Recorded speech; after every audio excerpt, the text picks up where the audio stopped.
Believe Me by Tahereh Mafi, performed by James Fowey. 1. The wall is unusually white. More white than is usual. Most people think white walls are true white, but the truth is, they only seem white, and are not actually white. Most shades of white are mixed in with a bit of yellow, which helps soften the harsh edges of a pure white, making it more of an ecru or ivory, various shades of cream, egg white even. True white is practically intolerable as a color, so white it's nearly blue. This wall in particular is not so white as to be offensive, but a sharp enough shade of white to pique my curiosity, which is nothing short of a miracle, really, because I've been staring at it for the greater part of an hour. 37 minutes, to be exact. I am being held hostage by custom. Formality. 5 more minutes, she says. I promise. I hear the rustle of fabric. Zippers. A shudder of, is that tulle? You're not supposed to be listening. You know, love, it occurs to me now that I've lived through hostage situations less torturous than this. Okay, it's off. Packed away. I just need a second to put on my cly. That won't be necessary. I say, turning around. Surely this part I should be allowed to watch. I lean against the unusually white wall, studying her as she frowns at me, her lips still parted around the shape of a word she seems to have forgotten. Please continue, I say, gesturing with a nod whatever you were doing before. She holds on to her frown for a moment longer than is honest, her eyes narrowing in a show of frustration that is pure fraud. She compounds this farce by clutching an article of clothing to her chest, feigning modesty. I do not mind, not one single bit. I drink her in, her soft curves, her smooth skin. Her hair is beautiful at any length, but it's been longer lately. Long and rich, silky against her skin, and when I'm lucky, against mine. Slowly, she drops the shirt. I stand up straighter. I'm supposed to wear this under the dress, she says, her fake anger already forgotten. She fidgets with the boning of a cream-colored corset, her fingers lingering along the garter belt, the lace-trimmed stockings. She can't meet my eyes. She's gone shy, and this time it's real. Do you like it, the unspoken question? I assumed when she invited me into this dressing room that it was for reasons beyond me staring at the color variations in an unusually white wall. I assumed she wanted me here to see something I see now, that I was correct.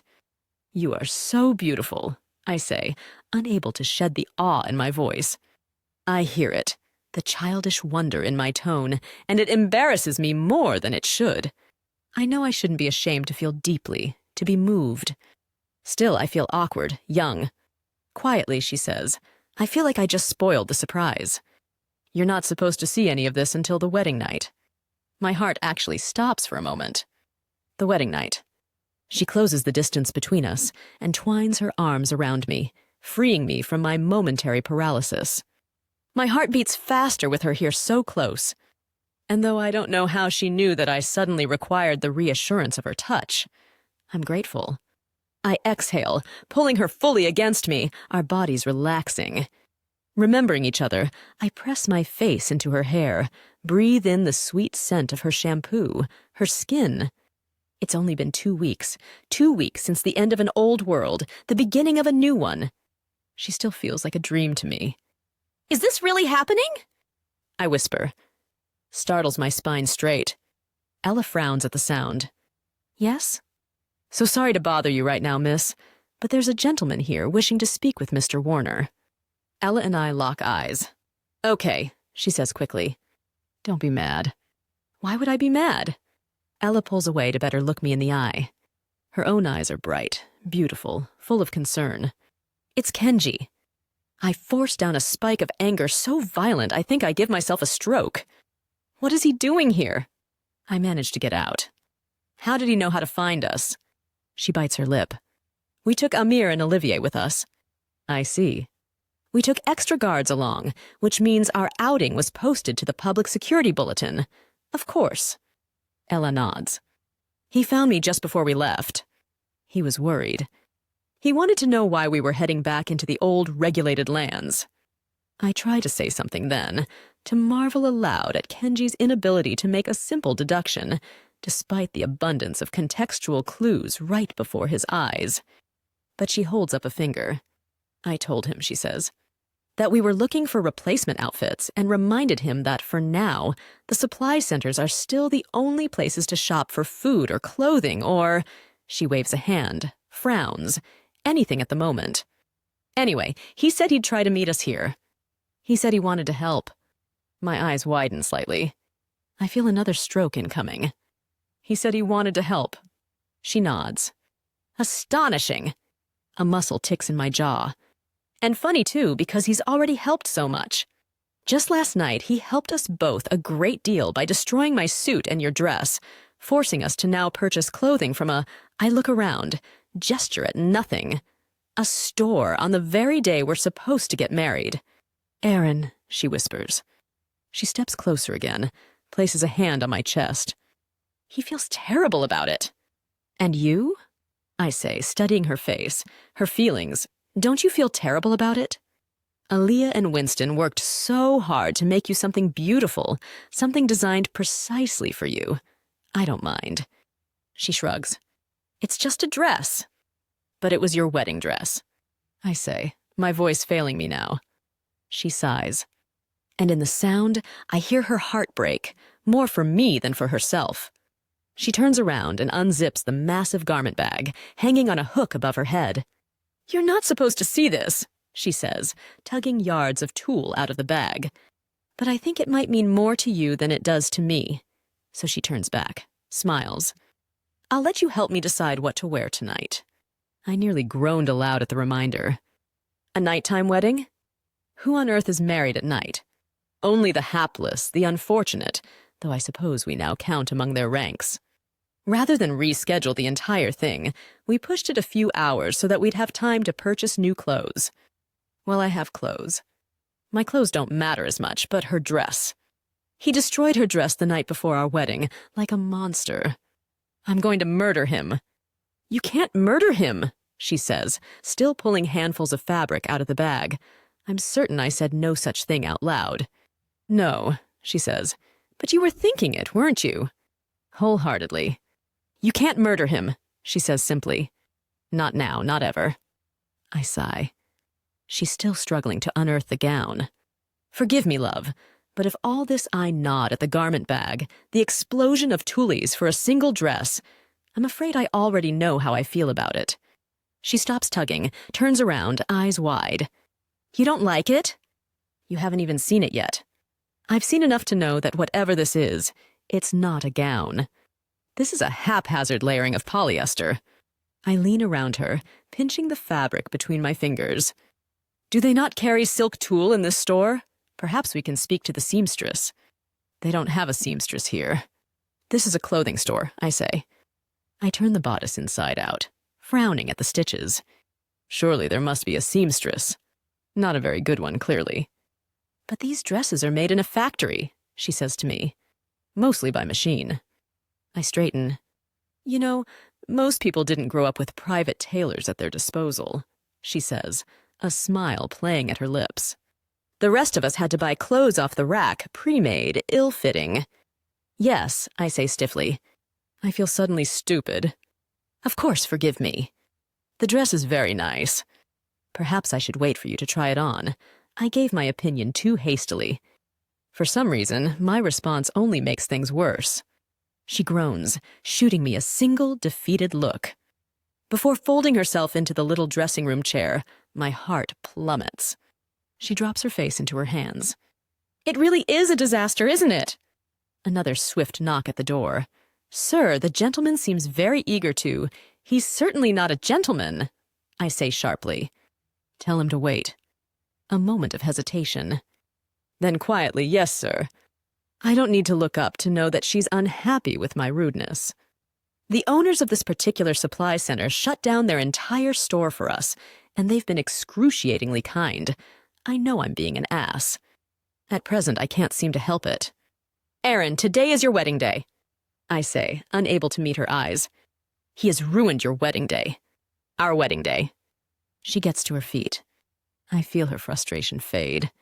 Transform. Shuffle through sadness, happiness, hope, fear, and finally, resignation. One of the worst possible feelings.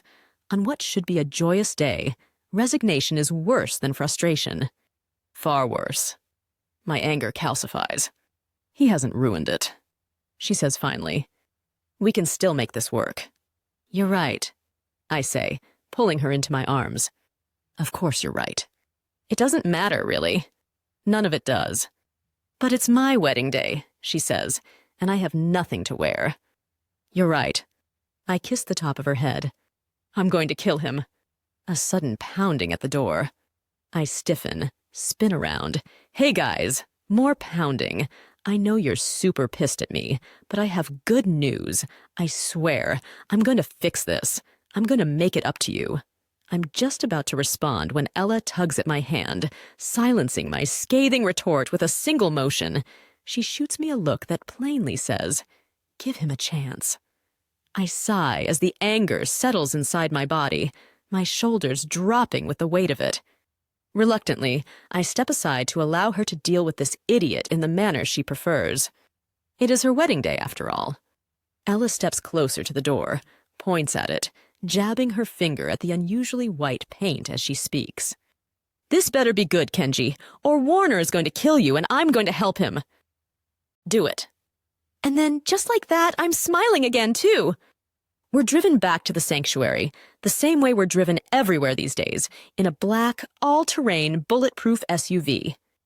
But the car and its heavily tinted windows only make us more conspicuous, which I find worrisome. But then, as Castle likes to point out, I have no ready solution for the problem, so we remain at an impasse.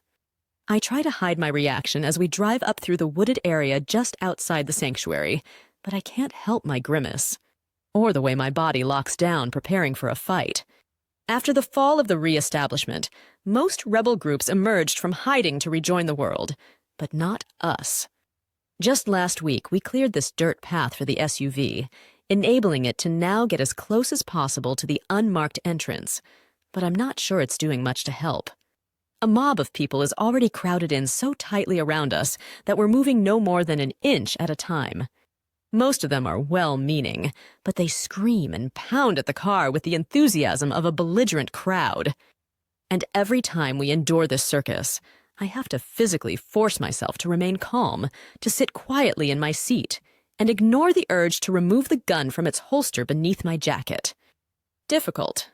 I know Ella can protect herself. She's proven this fact 1,000 times over, but still, I can't help but worry. She's become notorious to a near terrifying degree. To some extent, we all have. But Juliette Ferrars, as she's known around the world, can go nowhere and do nothing. Without drawing a crowd, they say they love her. Even so, we remain cautious. There are still many around the globe who would love to bring back to life the emaciated remains of the Reestablishment, and assassinating a beloved hero would be the most effective start to such a scheme. Though we have unprecedented levels of privacy in the sanctuary, where Nuria's sight and sound protections around the grounds grant us freedoms we enjoy nowhere else, we've been unable to hide our precise location. People know, generally, where to find us. And that small bit of information has been feeding them for weeks. The civilians wait here. Thousands and thousands of them, every single day, for no more than a glimpse. We've had to put barricades in place. We've had to hire extra security, recruiting armed soldiers from the local sectors. This area is unrecognizable from what it was a month ago. It's a different world already, and I feel my body go solid as we approach the entrance. Nearly there now. I look up, ready to say something. Don't worry. Kenji locks eyes with me. Nuria up the security. There should be a team of people waiting for us. I don't know why all this is necessary, Ella says, still staring out the window. Why can't I just stop for a minute and talk to them? Because the last time you did that, you were nearly trampled, Kenji says, exasperated. Just the one time, Kenji's eyes go wide with outrage, and on this point, he and I are in full agreement. I sit back and watch as he counts off on his fingers. The same day you were nearly trampled, someone tried to cut off your hair. Another day, a bunch of people tried to kiss you. People literally throw their newborn babies at you. I've already counted 6 people who've peed their pants in your presence, which, I have to add, is not only upsetting, but unsanitary, especially when they try to hug you while they're still wetting themselves. He shakes his head. The mobs are too big, Princess. Too strong. Too passionate. Everyone screams in your face, fights to put their hands on you, and half the time we can't protect you. I know that most of these people are well-intentioned, I say, taking her hand. She turns in her seat, meets my eyes. They are, for the most part, kind, curious, overwhelmed with gratitude, and desperate to put a face to their freedom. I know this, I say, because I always check the crowds, searching their energy for anger or violence, and though the vast majority of them are good, I sigh, shake my head. Sweetheart, you've just made a lot of enemies. These massive, unfiltered crowds are not safe. Not yet. Maybe not ever. She takes a deep breath, lets it out slowly. I know you're right, she says quietly. But somehow, it feels wrong not to be able to talk to the people we've been fighting for. I want them to know how I feel. I want them to know how much we care and how much we're still planning on doing to rebuild, to get things right. You will, I say. I'll make sure you have the chance to say all those things. But it's only been 2 weeks, love. We don't have the necessary infrastructure to make that happen. But we're working on it, right? We're working on it, Kenji says. Which, actually, not that I'm making excuses or anything. But if you hadn't asked me to prioritize the Reconstruction Committee, I probably wouldn't have issued orders to knock down a series of unsafe buildings, one of which included Winston and Alia's studio, which, he holds up his hands. For the record, I didn't know was their studio. And again, not that I'm making excuses for my reprehensible behavior or anything, but how the hell was I supposed to know it was an art studio? It was officially listed in the books as unsafe, marked for demolition. They didn't know it was marked for demolition, Ellis says, a hint of impatience in her voice. They made it into their studio precisely because no one was using it. Yes, Kenji says, pointing at her, right. But see, I didn't know that. Winston and Alia are your friends, I say unkindly. Isn't it your business to know things like that? Listen, man, it's been a really hectic 2 weeks since the world fell apart, okay? I've been busy. We've all been busy. Okay, enough, Ella says, holding up a hand. She's looking out the window, frowning. Someone is coming. Kent. What's Adam doing here? Ella asks. She turns back to look at Kenji. Did you know he was coming? If Kenji responds, I don't hear him. I'm peering out of the very tinted windows at the scene outside, watching Adam push his way through the crowd toward the car. He appears to be unarmed. He shouts something into the sea of people, but they won't be quieted right away. A few more tries and they settle down. Thousands of faces turn to stare at him. I struggle to make out his words. And then, slowly, he stands back as 10 heavily armed men and women approach our car. Their bodies form a barricade between the vehicle and the entrance into the sanctuary, and Kenji jumps out first. Going invisible and leading the way, he projects his power to protect Ella, and I steal his stealth for myself. The three of us, our bodies invisible, move cautiously toward the entrance. Only once we're on the other side, safely within the boundaries of the sanctuary, do I finally relax. A little. I glance back, the way I always do. At the crowd gathered just beyond the invisible barrier that protects our camp. Some days I just stand here and study their faces, searching for something. Anything. A threat still unknown. Unnamed. Hey, awesome! Winston says, his unexpected voice shaking me out of my reverie. I turn to look at him, discovering him sweaty and out of breath. So glad you guys are back, he says. Do any of you happen to know anything about fixing pipes? We've got a kind of sewage problem in one of the tents, and it's all hands on deck. Our return to reality is swift and humbling. But Ella steps forward, already reaching for the deer. God, is it wet? Wrench in Winston's hand, and I almost can't believe it. I wrap an arm around her waist, tugging her back. Please, love, not today. Any other day, maybe, but not today. What? She glances back. Why not? I'm really good with the wrench. By the way, she says, turning to the others, Did you know that Ian is secretly good at woodworking? Winston laughs. It's only been a secret to you, Princess, Kenji says. She frowns.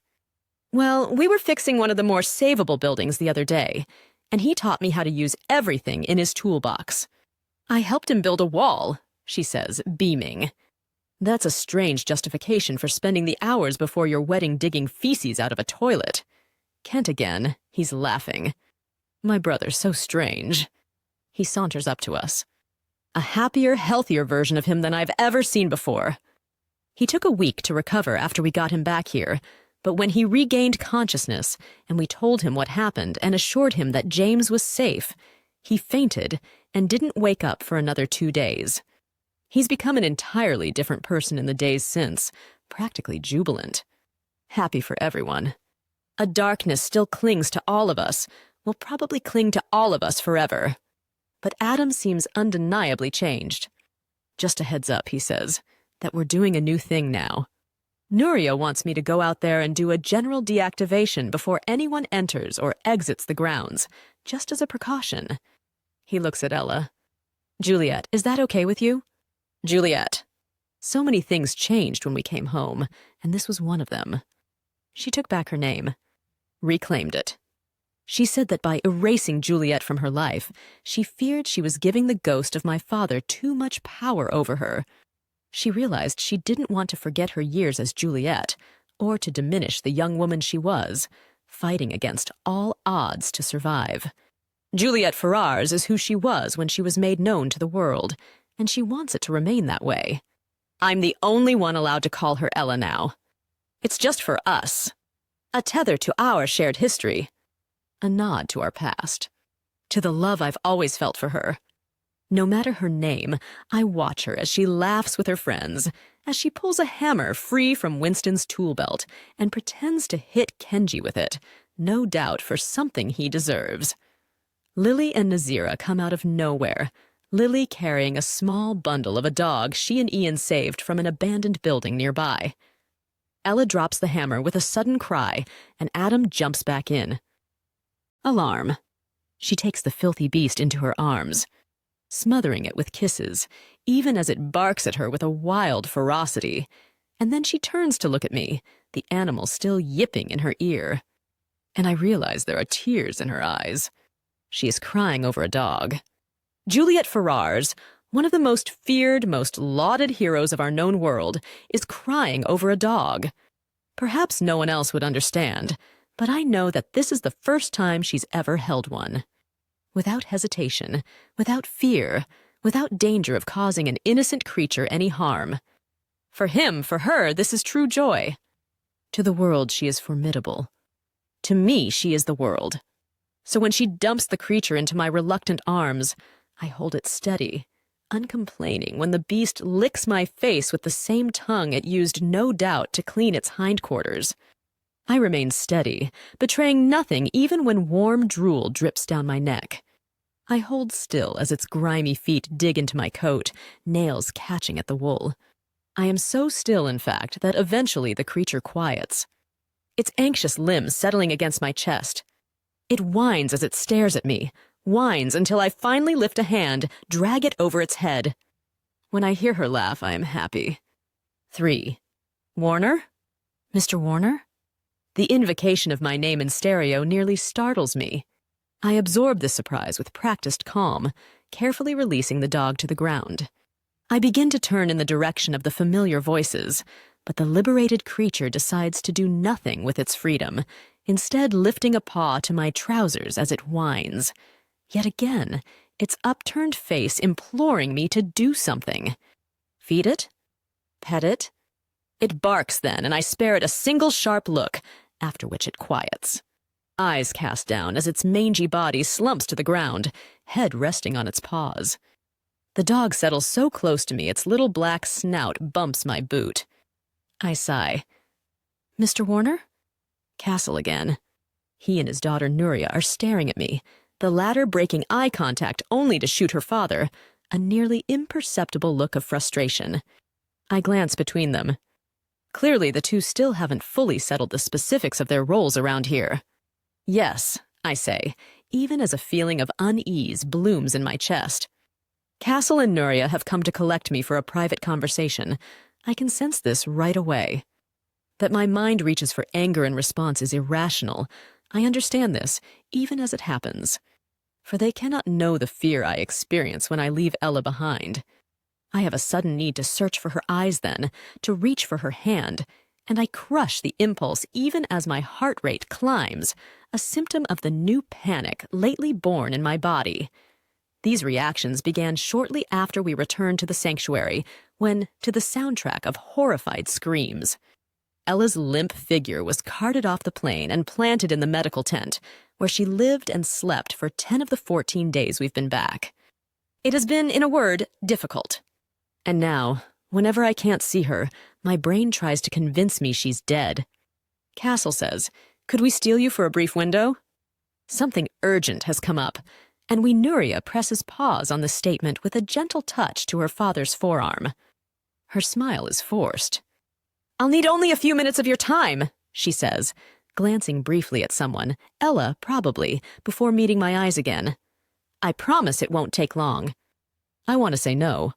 Instead, I say, of course, and finally compel myself to look at Ella, whose steady gaze I have been avoiding. I smile at her as my brain attempts to override its own instincts, to do the calculus necessary to prove my fear is a manifestation of an imaginary threat. Every day that Ella remains alive and well is a victory. A concrete set of numbers to add to a column, all of which make it easier for me to do this math. I'm able to process the panic a bit faster now than I did those first few nights. Still, despite my efforts to keep this from her, I have felt Ella watch me. Worry. Even now my smile has not convinced her. She scrutinizes my eyes as she presses a bouquet of newly acquired tools. Screwdrivers in Dickenji's arms. She walks over to me and promptly takes my hand, and I'm dealt the blow of an emotional eye roll from our audience. It is a miracle, then, that Ella's love is louder, and I'm so grateful for the reassurance of her touch it pierces me through the chest. "What's going on?" she says to Nuria. I catch a note of worry from Nuria then, and impressive, it never touches her features. She grins when she says, "I think you have enough to do today. Warner and I just have some things we need to discuss. Privately." She says this last bit in a teasing way, the implication that our discussion might have something to do with the wedding. I stare intently at Nuria, who will not now meet my eyes. Ella squeezes my hand, and I turn to face her. "You okay?" she seems to say. She's done this a lot lately, speaking to me with her thoughts, her emotions. For a moment, I can only stare at her. A riot of feelings seems to have fused inside me. Fear and joy and love and terror, now indistinguishable from one another. I lean down, kiss her gently on the cheek. Her skin is so soft I'm tempted to linger, even as the emotional disgust of our audience ratchets only higher. I've been afraid to touch her lately. In fact, I've done little more than hold her since we fled Oceania. She nearly died on the flight home. She was already weak when we found Emmeline, having spent most of her energy fighting to kill the poisonous program overriding her mind. Worse, she'd torn the tech free from her arm, leaving behind a gaping, gruesome wound. She was still bleeding from her ears, her nose, her eyes, and her teeth when she tore through Max's light, stripping the flesh from her fingers in the process. She was so drained by this point that even with Evie's reinforcements, her body was failing. She landed badly and snapped her femur when she fell loose from Max's holding chamber, and then used what little strength she had left to first kill her own sister, and then set fire to the capital of Oceania, when the adrenaline wore off, and I saw, for the first time, the edge of severed bone jutting through her pant leg. The memory is not worth describing. The next several hours were grim. We had no healers on the flight home, no sufficient pain medication, nothing more than a basic first aid kit. Ella had lost so much blood, and was in such excruciating pain that she soon fell unconscious. I had no doubt she would die before we touched ground. That she survived that horrific plane ride was its own miracle. When we finally arrived on base, Sonia and Sarah did everything they could to help Ella, But they made no promises. Even as Ella's physical injuries healed, she was unresponsive. She was incapable of even opening her eyes. For days, I could not sleep. I wasn't sure she would make it. "Aaron." "Secrets," I whisper, forcing myself to draw away. "Nothing to worry about." She studies my eyes. I feel her quietly wage war. Happiness and doubt fighting for dominance. "Good secrets?" she asks hopefully. My heart lurches at the softness in her voice, the smile that lights up her eyes. I never cease wondering at how skillfully she compartmentalizes her emotions, even in the wake of so much brutality. Ella is strong, where I have forever been weak. I lost faith in people, in the world, long ago. But no matter how much bloodshed and darkness she experiences, Ella never seems to lose hope in humanity. She is always striving to build a better future. She is always gentle and kind with those she loves. It is still so strange to me that I am one of those people. I feel the hum of Castle and Nuri is increasing in patience, and my resentment grows only larger. I generate a fresh smile for Ella, and walk away as I do, having left her question unanswered. I don't know what Nuria needs from me, but I fear her news is bleak. No doubt Ella's life is at risk in some new way we'd not anticipated. The thought alone fills me with dread. Unbidden, I feel my hands tremble. I shove them in my pockets as I go. The hesitant bark of a mangy dog is soon followed by the sound of its paws tapping the ground, the little beast picking up speed as it hurries to keep pace with me. Briefly, I close my eyes. This place is a zoo. Even as I recognize the importance of our work, there remains a regrettably large portion of my mind that finds everyone here detestable, everything here detestable. I am tired. I want nothing more than to escape this noise with Ella. I want, above all else, for her to be safe. I want people to stop trying to kill her. I want, for the first time in my life, to live in peace, undisturbed. I want to be required by no one but my wife. These, I realize, are unattainable fantasies. Castle and Nuria both nod at me as I approach, indicating that I should follow their lead as they turn down the path. I already know they're headed to Nuria and Sam's office, affectionately labeled the War Room, where we've had many similar meetings. I glance back just once, hoping to catch a final glimpse of Ella's face, and instead home in on Kenji, whose thoughts are so loud they're impossible to ignore. I experience a flash of anger. I know he's going to follow me even before he moves in my direction. Between him and the dog trailing me, I'd choose the dog.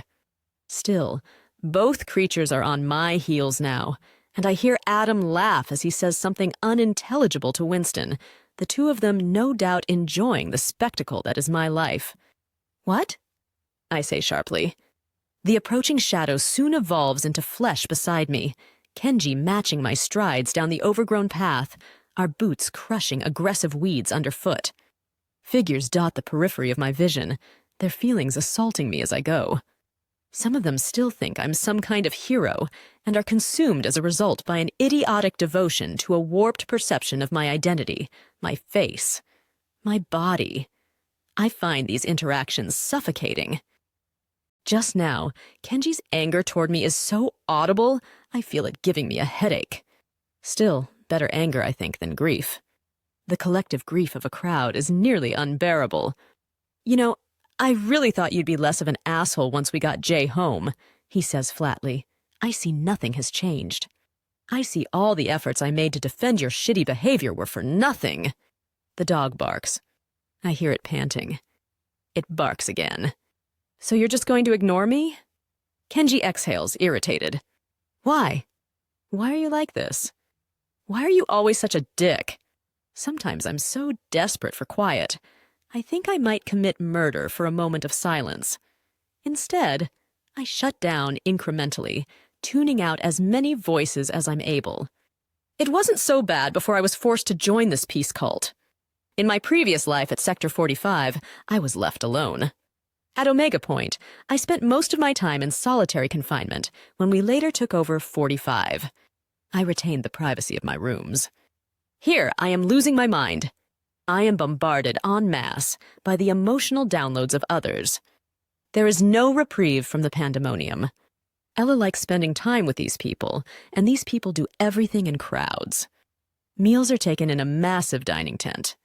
End-of-day mingling is done communally in the quiet tent, where it is never quiet. Many of the cabins were damaged or destroyed in the battle, which means everyone is currently sharing space or sleeping in common areas. While we rebuild, Nuria and Sam did us a kindness by repurposing Ella's room in the medical tent. It seemed the only alternative to bunking with everyone else in a makeshift barracks. Still, our room smells always of antiseptic and death. There is only one narrow hospital bed, over which Ella and I argue each night. She insists, despite my unassailable protests, that I take the bed while she sleeps on the floor. It's the only time I ever get upset with her. I don't mind the cold floor. I don't mind physical discomfort. No, what I hate is lying awake every night listening to the pain and grief of others still recovering. I hate being reminded constantly of the 10 days I spent standing in the corner of our room watching Ella struggle to come back to life. My need for silence has grown debilitating. Sometimes I think if I could kill this part of me, I would. "Don't touch me," I say suddenly, sensing Kenji's intention to make contact with me to tap my shoulder or grab my arm before it happens. It takes a great deal of self-control not to physically respond. "Why do you have to say it like that?" he says, wounded. "Why do you make it sound like I was going to enjoy touching you? I'm just trying to get your attention." "What do you need, Kishimoto?" I ask unkindly. "I'm not interested in your company." His responding pain is loud. It glances off my chest, leaving a vague impression. This pathetic new development fills me with shame. I desperately don't want to care, and yet Ella adores this idiot. I come to a sudden stop on the path. The dog bumps my leg, wagging its tail violently before barking again. I take a deep breath, stare at a tree in the distance. "What is it you need?" I ask again, this time gently. I feel him frown as he processes his feelings. He doesn't look at me when he says, "I just wanted to tell you that I got it." I stiffen at that. My body activating with awareness, I pivot fully to face him. Suddenly, Kenji Kishimoto appears to me vividly rendered. His tired eyes, his tanned skin, his heavy, sharp black brows, and his hair in desperate need of a cut. There's a bruise fading along his temple, his left hand wrapped in gauze. I hear the rattle of leaves and spot a squirrel darting into a bush. The dog goes berserk. "You got..." "What?" I say carefully. "Oh, now you're interested?" He meets my eyes, his own, narrowed in anger. "Now you're going to look at me like I'm a human being? You know what? Fuck this. I don't even know why I do shit for you. You didn't do it for me." Kenji makes a sound of disbelief, looking away before looking back at me.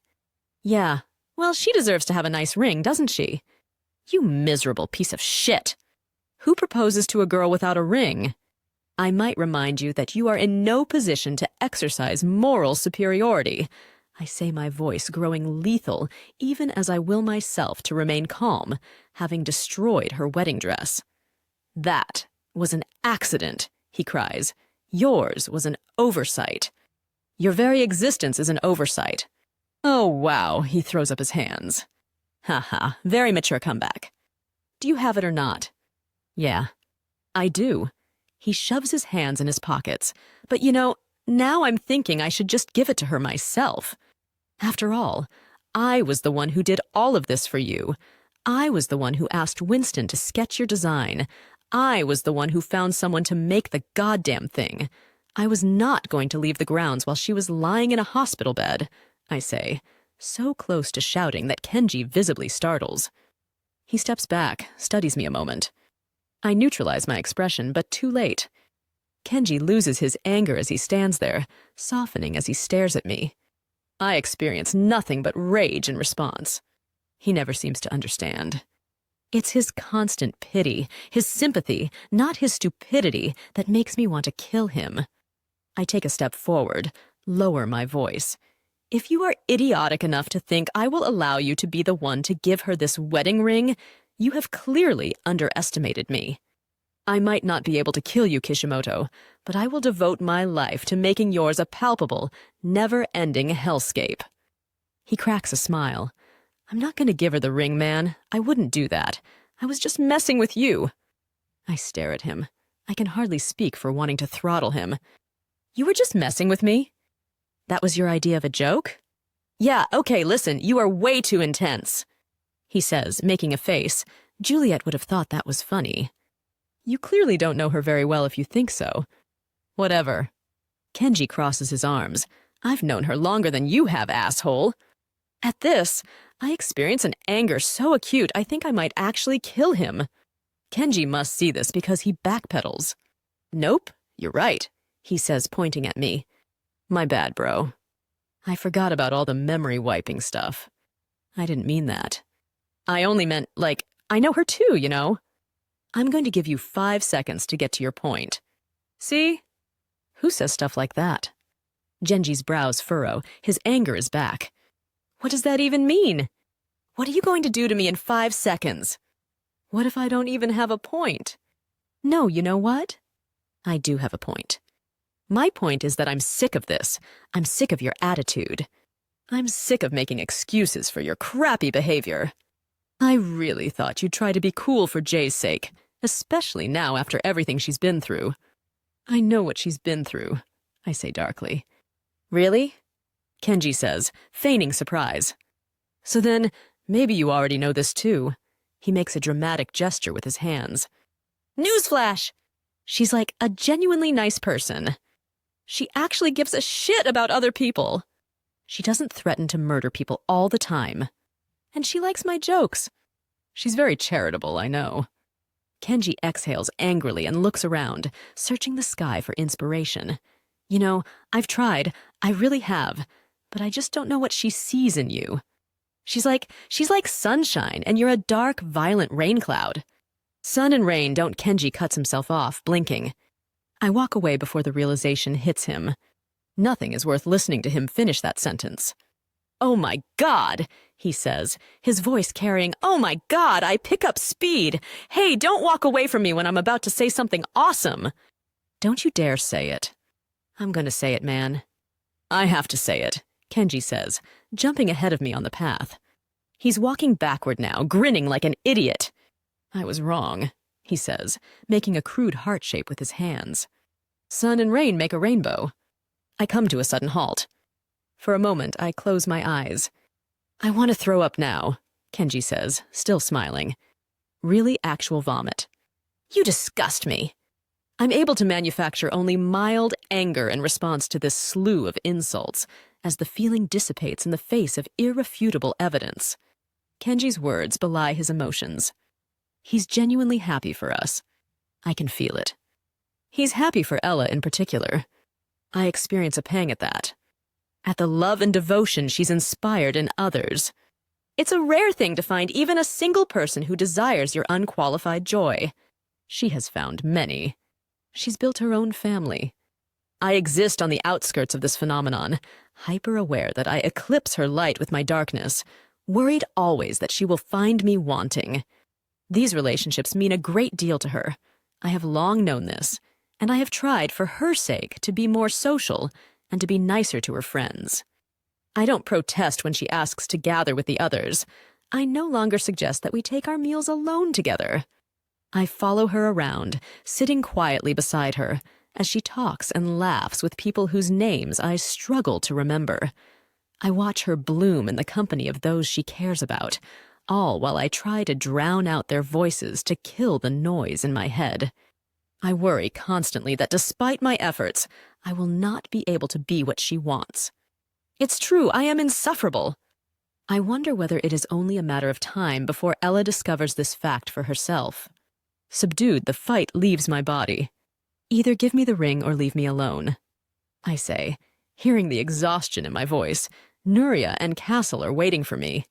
Kenji registers the change in my tone and switches gears, activating in himself a rarely witnessed solemnity. He looks at me for longer than I am comfortable before reaching into his pocket, from which he withdraws a dark blue velvet box. This he holds out to me. I experience an unsettling spike of nerves as I study the box and collect the object with trepidation, closing my fingers around its soft contours while staring into the... distance, trying to collect myself. I was not expecting to feel like this. My heart is hammering in my chest. I feel like a nervous child. I wish Kenji were not here to witness this moment. And I wish I cared less about the contents of this box than I actually do, which is impossible. It's desperately important to me that Ella love it. Very slowly. I force myself to open the lid, the delicate objects inside catching the light before I've even had a chance to examine them. The rings glitter in the sun, refracting color everywhere. I don't dare remove them from their case, choosing instead only to stare, heart pounding as I do. I couldn't decide between the two. Kenji told me it was stupid to get 2 rings, but as I seldom care for Kenji's opinions, I'd ignored him. Now, as I stare at the set, I wonder if she will think me absurd. One is meant to be an engagement ring, and the other a wedding band. But they are both equally stunning, each in their own way. The engagement ring is more traditional. The gold band is ultra-thin, simple, and elegant. There is a single center stone. Repurposed from an antique, and though it's quite large, it seemed to me a study in contrast that reflected how I saw Ella, both powerful and gentle. The jeweler had sent me a selection of stones, each extracted from rings salvaged from different eras. I'd been fascinated by the unusual faceting of an old mine-cut diamond. It had been forged by hand a very, very long time ago, and was, as a result, slightly imperfect. But I liked that it wasn't machine-made. The tedious, painful honing of a dull but unbreakable stone into a state of dazzling brilliance. It seemed appropriate. Kenji had assured me there was such a thing as a princess-cut diamond, which he thought would be a hilarious choice for Ella, as it recalls his ridiculous nickname for her. I told him I had no interest in choosing a ring based on a joke. Neither did I want my wife's wedding ring reminding her of another man. Besides, when I saw the shape of the stone in question, it felt wrong. The square was too sharp, all hard edges. It didn't remind me of Ella at all. I asked that the antique stone be placed in a lightly filigreed, brushed gold setting, the whisper-thin band of which I wanted to resemble an organic, delicate twig. This design is matched in the wedding band, a fine, curving branch rendered in gold, bare, but for 2 tiny emerald leaves, growing on opposite sides of the same path. It's really beautiful, man. She's going to love it. I snap the box shut, returning to the present moment with a disorienting jolt. I look up to discover a contemplative Kenji has been watching me too closely, and I feel so suddenly uncomfortable in his presence that I fantasize for a moment about disappearing. Then I do. "Son of a bitch," Kenji says angrily. He runs both hands through his hair, glaring at the place I stood. I tuck the velvet box into my pocket and turn down the path. The dog barks twice. "That's real mature, bro," Kenji shouts in my direction. "Very nice." Then, acidly, "And you're welcome, by the way, dickhead." The dog, still barking, haunts me all the way to the war room. 4.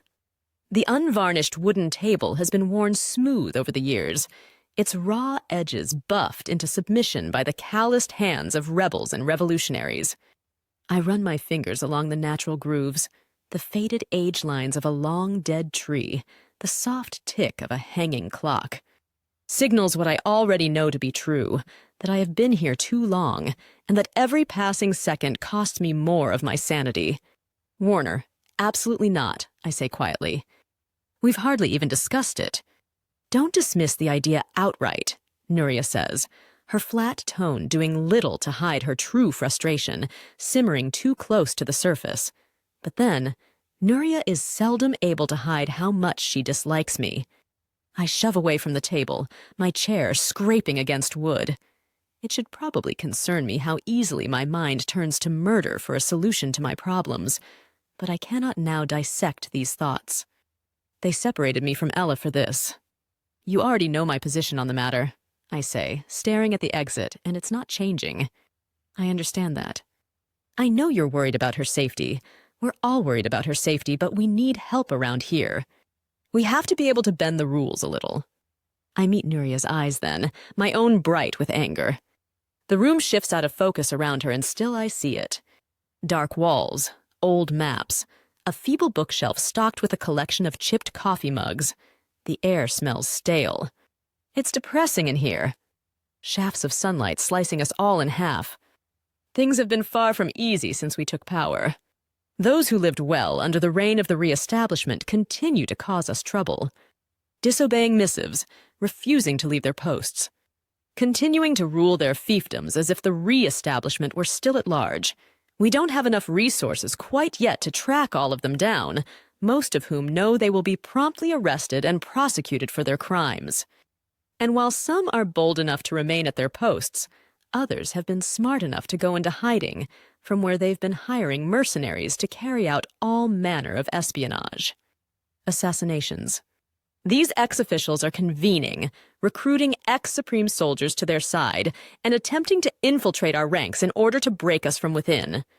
They are perhaps the greatest threat to all that we are struggling to become. I am deeply concerned. I say little about this to Ella, as she's only just come back to herself in recent days, but our grasp on the world is tenuous at best. History has taught us that revolutions often fail, even after they've won. For fighters and rebels are often unequipped to handle the crushing weight of all they've fought for, and worse, they make for terrible politicians. This is the problem I've always had with Castle, and now with Nuria and Sam. Revolutionaries are naive. They don't seem to understand how the world really works, or how difficult it is to sate the whims and wishes of so many. It's a struggle every day to hold on to our lead, and I lose a great deal of sleep thinking about the havoc our enemies will inevitably wreak, the fear and anger they will foment against us. Still, my own allies refuse to trust me. I know we need help, I say coldly. I'm not blind, but bending the rules means putting Juliette's life at risk. We cannot afford to start bringing in civilians. You won't even let us bring in soldiers. That is patently untrue, I say, bristling. I never objected to you bringing in extra soldiers to secure the grounds, to secure the exterior, yes, but you refused to let us bring them inside the sanctuary. I didn't refuse. Use anything. I'm not the one telling you what to do, Nuria. Lest you forget those orders came from Juliette. With all due respect, Mr. Warner, Castle interjects, clearing his throat. We're all aware how much Miss Ferrars values your opinion. We're hoping you might be able to convince her to change her mind. I pivot to face him, taking in his graying locks, his weathered brown skin. Castle has aged several years in a short time. These past months have taken their toll on all of us. You would have me convince her to put her own life at risk. Have you lost your mind? Nuria barks at me. Watch your tone. I feel myself stiffen in response. Old impo for my gun. It is a miracle that I'm able to speak at all when I say, your first defense was separating me from my fiancé on my wedding day. That you would then ask me to allow unvetted persons to enter the only safe space she is allowed in the entire known world. They wouldn't be unvetted, Nuria cries, getting to her feet as she loses her temper. She glows a bit when she's mad, I've noticed.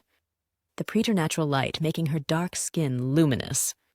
You would be there to vet them, she says, gesturing at me from across the table. You could tell us whether they're safe. That's the whole point of this conversation, to get your cooperation. You expect me to follow these people around then? 24 hours a day? Or did you think it was as simple as making a single deduction and being done with it? It wouldn't be 24 hours. She says they wouldn't live here. We'd have teams come inside to complete projects during the day. We've only been in power a matter of weeks. You really think it wise to start bringing strangers into our inner sanctum? My powers are not infallible. People can hide their true feelings from me. I point out my voice hardening and have done so in the past. I am therefore entirely capable of making mistakes, which means you cannot depend on me to be a foolproof defense against unknown entities, which means your plan is faulty, Nereus sighs. I will acknowledge that there is a very, very small chance that you might miss something, but I really feel that it might be were absolutely not, Mr. Warner. Castle this time softer. We know this is a lot to ask. We're not trying to put undue pressure on you. Your position here among us is critical. None of us know the intricacies of the Reestablishment as well as you do. None of us is as equipped to dismantle from the inside the North American system better than you are. We value what you bring to our team, son. We value your opinions. But you have to see that we're running out of options. The situation is dire, and we need your support. And this was your plan, I ask, almost tempted to laugh. You really thought you could sway me with a bit of good cop. Bad cop? I look at Nuria. And I take it you're the bad cop? We have more to do than ever before, Nuria says angrily. We can hardly get our own cabins rebuilt. People need privacy and proper places to sleep. We need to get the schools running again for the children. We need to stop living off generators and automat dinners. She gesticulates wildly with her arm, accidentally knocking a stack of papers to the floor. We're struggling to take care of our own people. How? Can we be expected to take care of the people of 241 or the sectors beyond that? She drops her emotional armor. For only a second, but I feel it. The weight of her grief is profound. We're drowning, she says quietly, running a hand down her face. We need help. We lost too many of our own in the battle. The sanctuary is falling apart, and we don't have time to rebuild slowly. The whole world is watching us now. We need more hands on deck, more crews to come in and help us do the work. If we don't, we're going to fail before we've even had a chance to start. For a moment, I'm silent. Nuri is not wrong. The sanctuary is a disaster.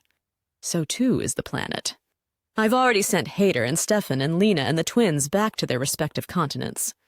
We needed capable proxies on the ground assessing the current situation abroad, neutralizing chaos wherever possible, and no one was better suited.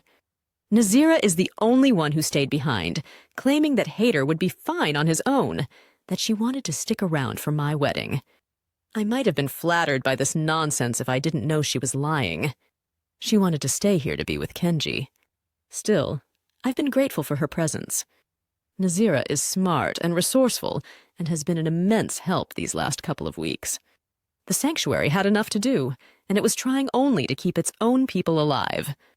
Now the entire world is looking to us for direction. Looking to Ella for direction.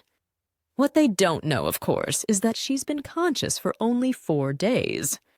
When she finally woke up, there was so much for her to do. The world had been waiting for proof that Juliette Ferrars had survived. And despite my many, many protests, she agreed to make limited appearances, to issue statements, to begin discussing what the future might look like for the people.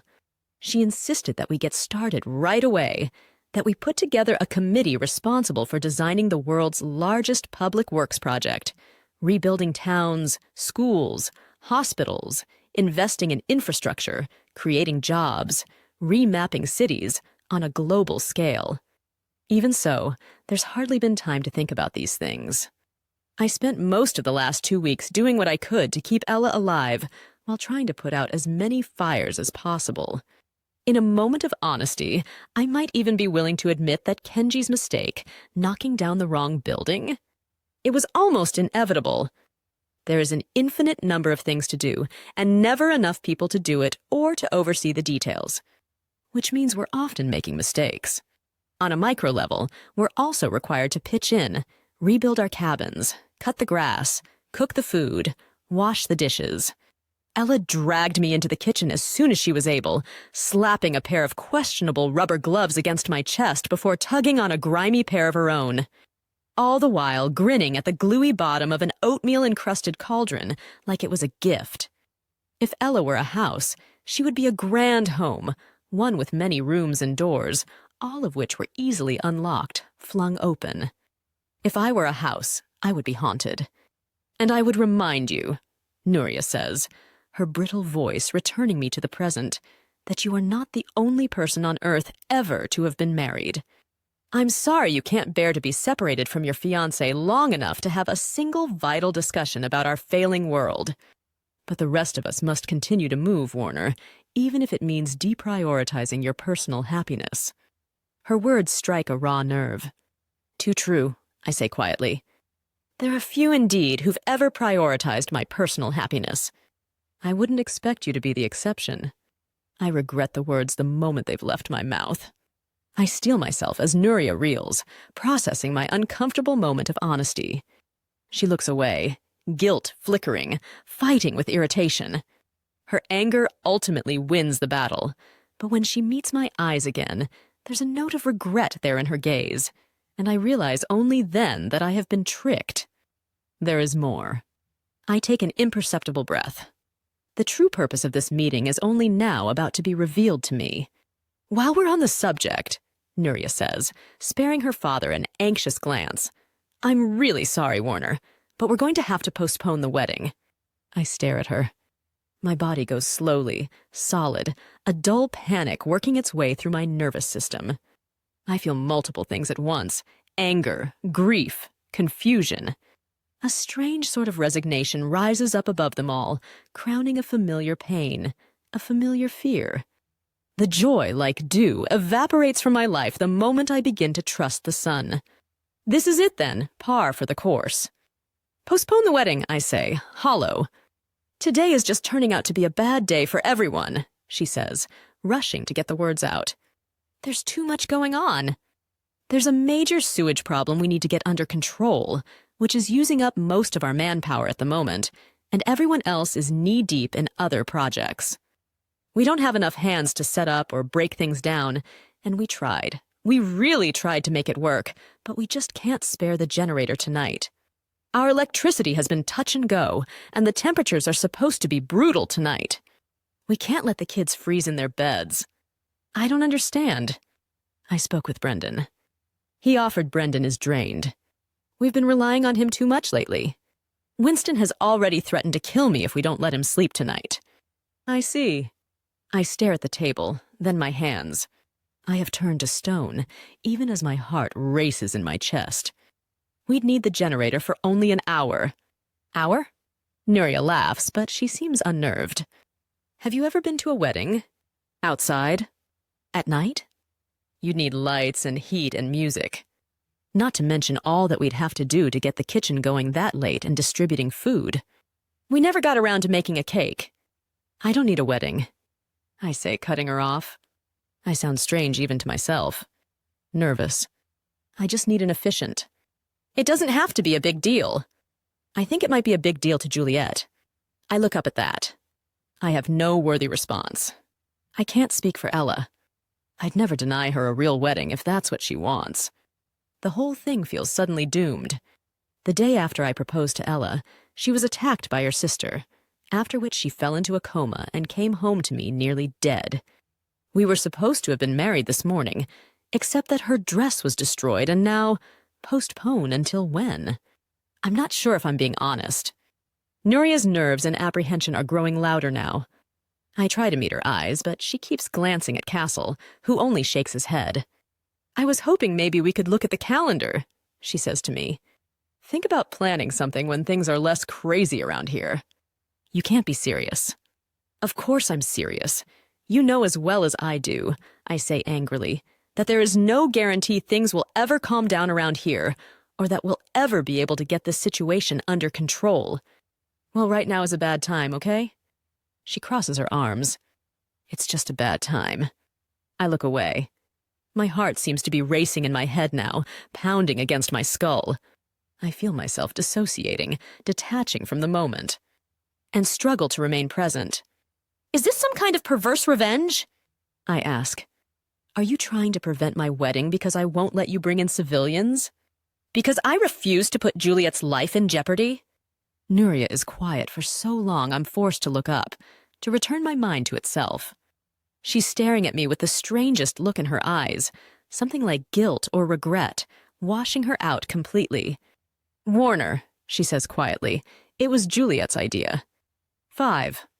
The small velvet box weighs heavy in my pocket, the right angles of which dig into my thigh. As I sit here, at the edge of a short cliff, staring down at our very own graveyard. This area was built shortly after the battle, a memorial to all the lives lost. It's become an unexpected refuge for me. Few people come through here anymore. For some, the pain is still too fresh. For others, the demands on their time too many. Either way, I'm grateful for the quiet. It was one of the only places to escape while Ella was in recovery, which meant I spent quite a bit of time acquainting myself with this view, and with my seat. A smooth, flat stretch of a massive boulder. The view from this rock is surprisingly peaceful. Today it fails to calm me. I hear a sound then. A distant, faded chill my mind can only describe as birdsong. The dog lifts its head and barks. I stare at the animal.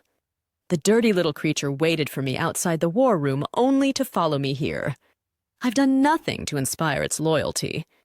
I don't know how to get rid of him. Her. As if sensing the direction of my thoughts, the dog turns to face me, panting lightly now, looking for all the world as if it might be smiling. I've hardly had a chance to digest this before it jerks away to bark once more at the sky. That. Oddly familiar chirp again. I've heard birdsong more often lately, we all have. Castle, who's always insisted all was not lost, claims even now that the animals had not died out entirely. He said that, traditionally, birds hide during severe weather, not unlike humans. They seek shelter when experiencing illness, too, during what they believe to be the last moments of their life. He argues that the birds went into mass hiding, either from fear or from sickness, and that now with Emmeline's weather manipulations gone, what's left of them have come out of hiding. It's not a foolproof theory, but lately it's grown harder to deny. Even I find myself searching the sky these days, hoping for a glimpse of the impossible creature. A cold wind barrels through the valley then, pushing through my hair, snapping against my skin. It is with some regret that I realize I left my coat in the war room. The dog whimpers, nudging my leg with its nose.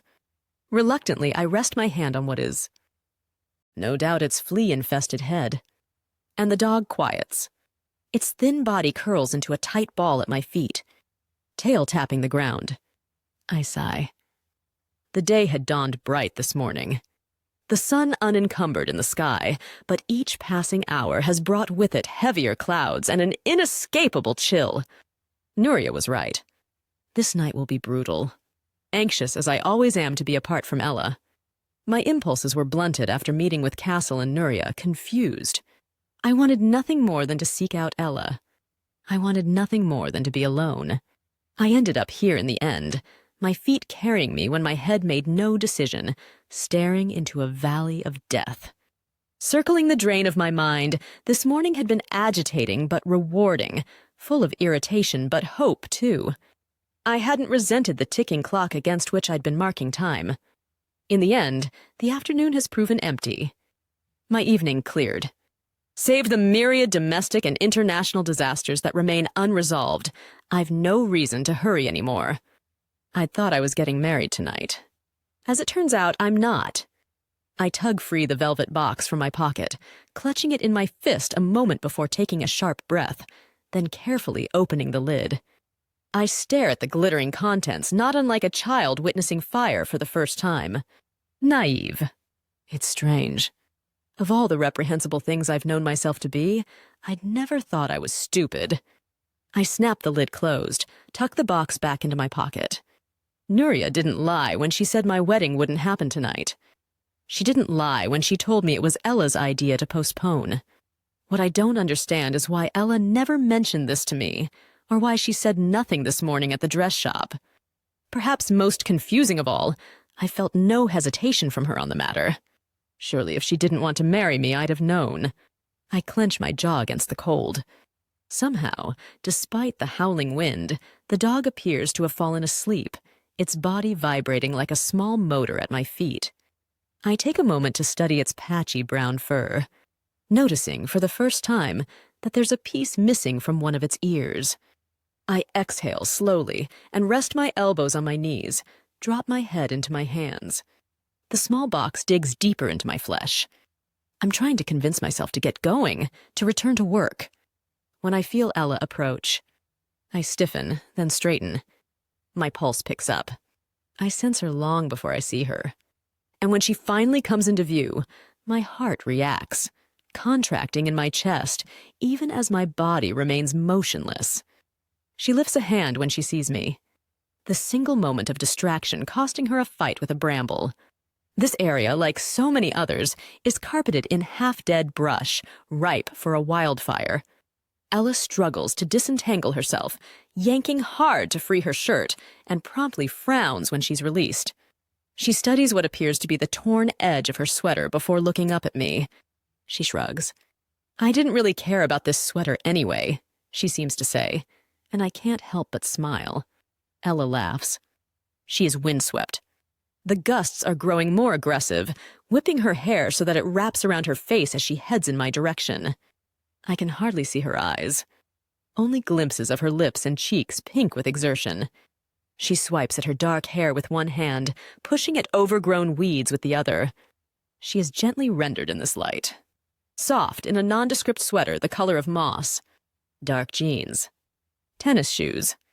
The light changes as she moves. The clouds fighting to hide the sun and occasionally failing makes the scene feel dreamlike. She looks so much like herself in this moment that it startles me. It's almost as if she stepped out of some of my favorite memories. I've been looking for you everywhere, she says breathlessly, laughing as she collapses beside me on the boulder. She smells like apricot. It's a new shampoo, and the scent of it fills my head.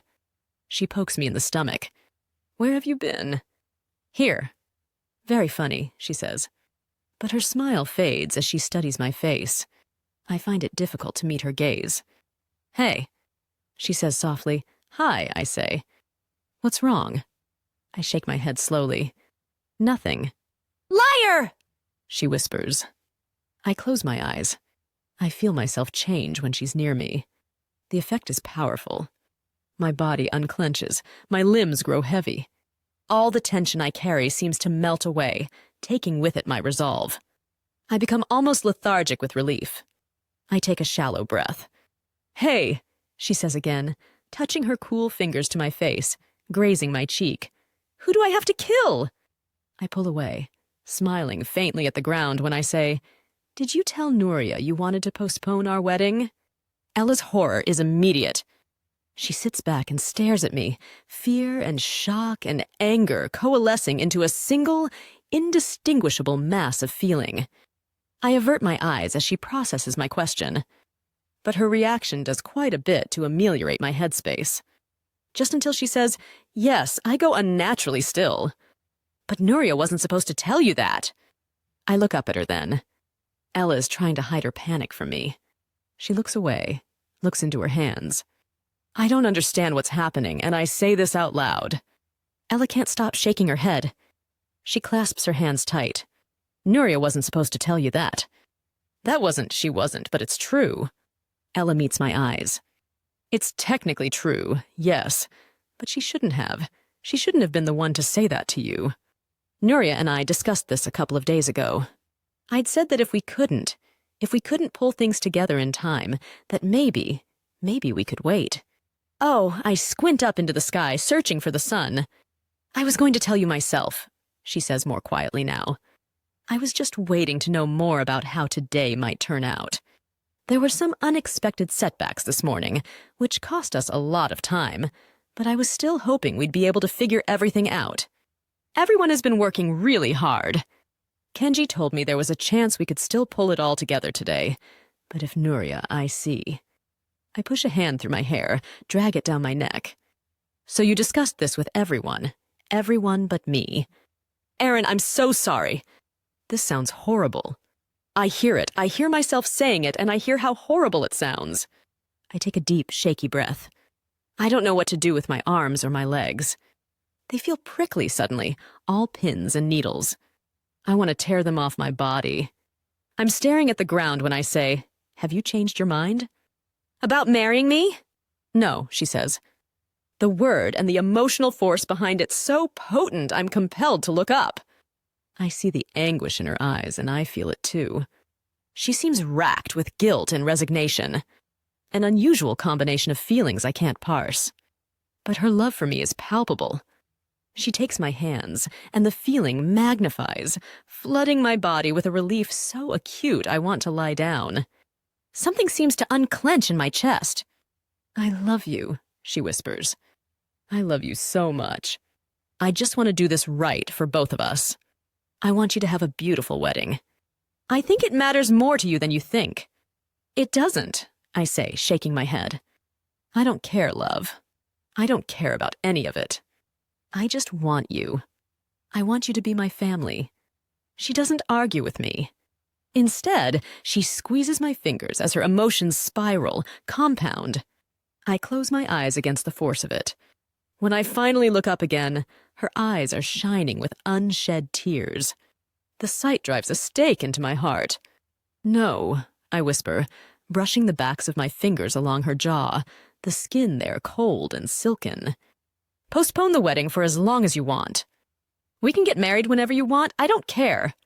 Aaron, I move slowly at first, kissing her cheek and lingering there, pressing my face to the softness of her skin. There's no one here but us, no thoughts but hers and mine.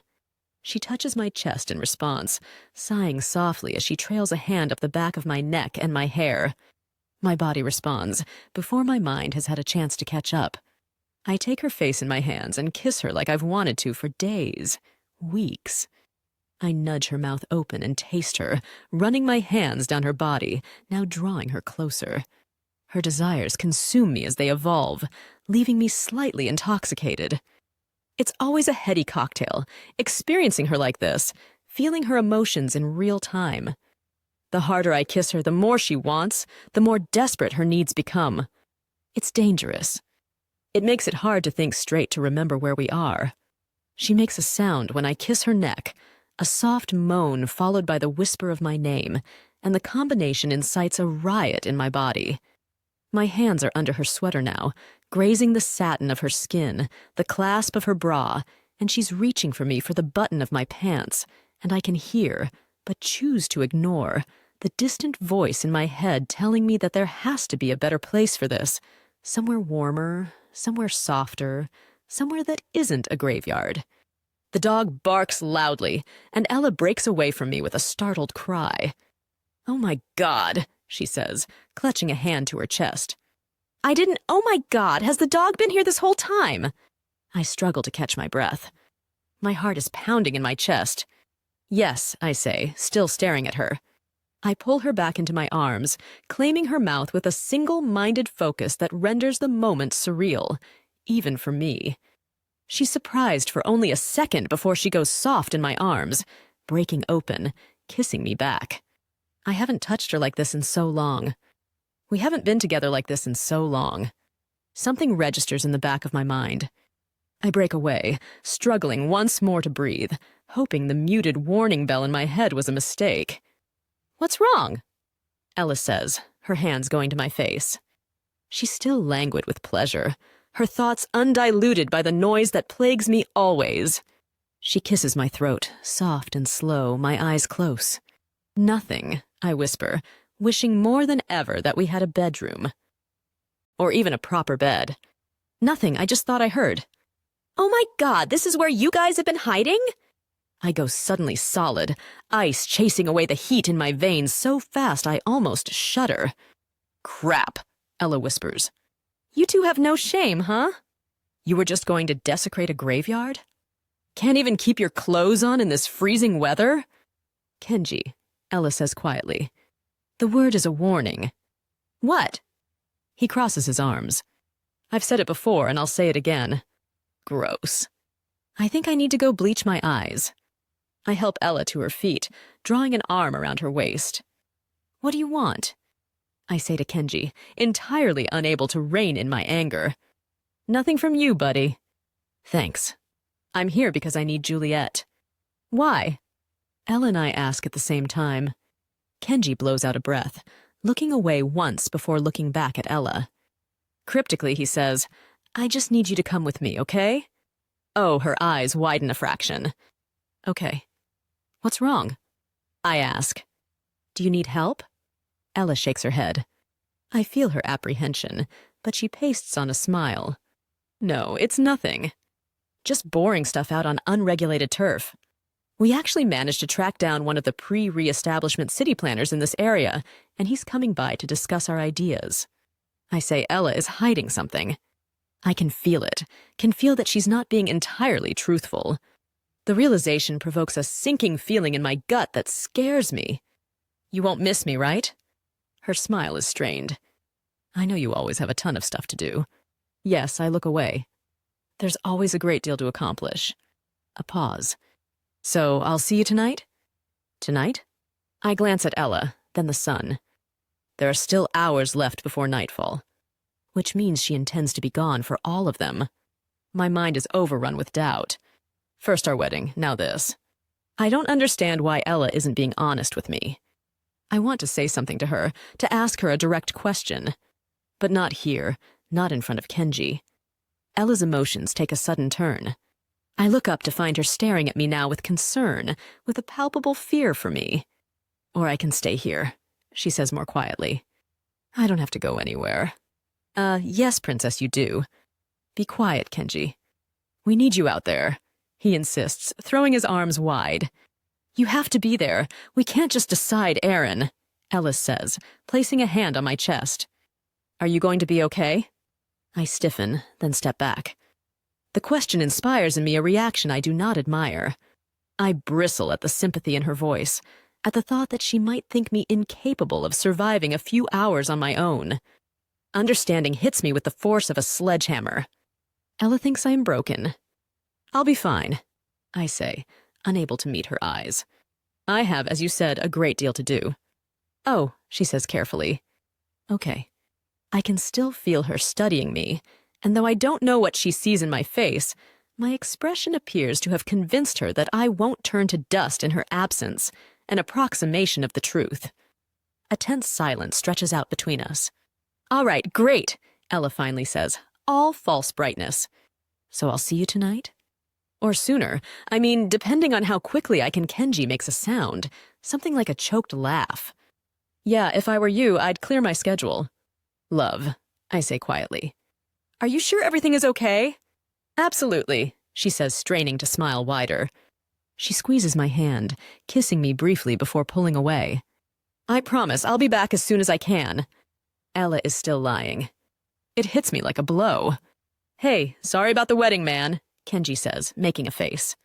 Who knew the downside of overthrowing a corrupt government was that we'd have absolutely no free time?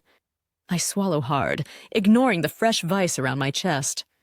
I see everyone already knows about that. Yeah, I mean, it was Jay's idea to post a poem. There's just so much to do, and trying to have the wedding at night was going to be really complicated, and she thought it would be better to just Kenji, she says sharply. She shoots him a look I can't entirely decipher, but her anger surprises me. My bad, Princess. Kenji holds up both hands.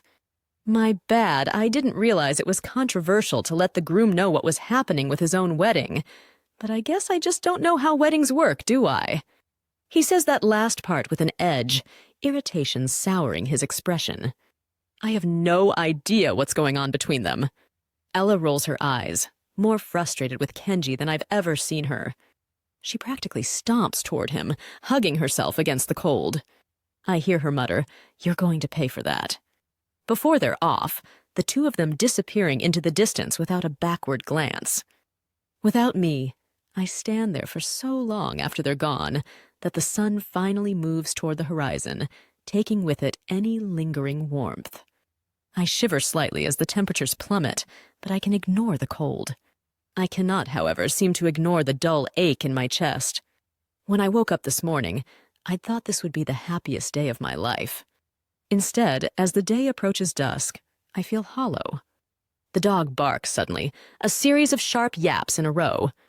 When I turn to face the creature, it makes an altogether different sound, something like a growl, and jumps up enthusiastically, lifting its paws to my pant leg. I give the animal a firm look, indicating with my index finger that it should disengage immediately. It sinks, slowly back onto its feet, tail wagging. Another bark. I sigh at the sight of its eager, upturned face. I suppose I shouldn't be ungrateful. You seem to be the only one interested in my company today. A bark. Very well, you may come with me. The dog rises up onto all four legs, panting, tail wagging harder. But if you defecate on any interior surface, or chew up my boots, or urinate on my clothes, I will put you right back outside. You will hold your bowel movements until you are a considerable distance away from me. Is that clear? Another responding bark. Good, I say and walk away. The dog chases after me so quickly its snout bumps my heels. I listen to the sound of its paws hitting the ground. I can hear it breathing, sniffing the earth. First, I tell it, someone needs to give you a bath. Not me, obviously, but someone. The dog gives an aggressive, eager yap at that, and I realize with a start that I'm able to get a bead on its emotions. The reading, however, is imprecise. The creature doesn't always understand what I'm saying, so its emotional responses are inconsistent. But I see now that the dog understands essential truths. For some inexplicable reason, this animal trusts me. More perplexing, my earlier declaration made it happy. I don't know much about dogs, but I've never heard of one that enjoyed being bathed.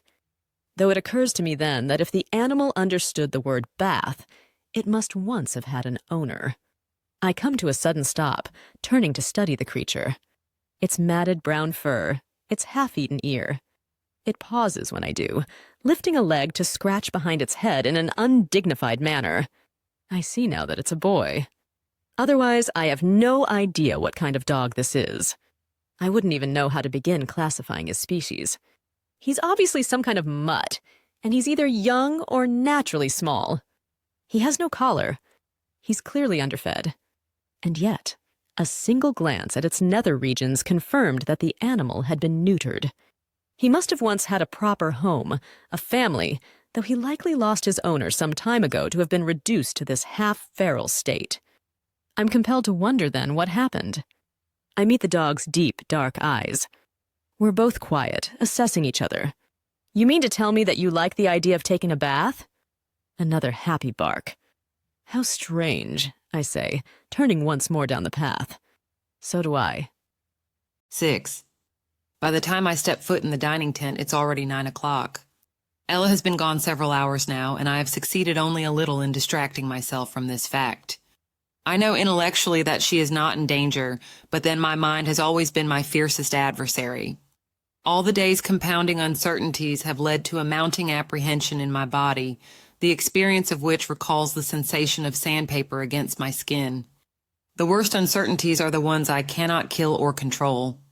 In the absence of action, I am forced instead to marinate in these thoughts, the anxiety abrading me more in every minute, corroding my nerves.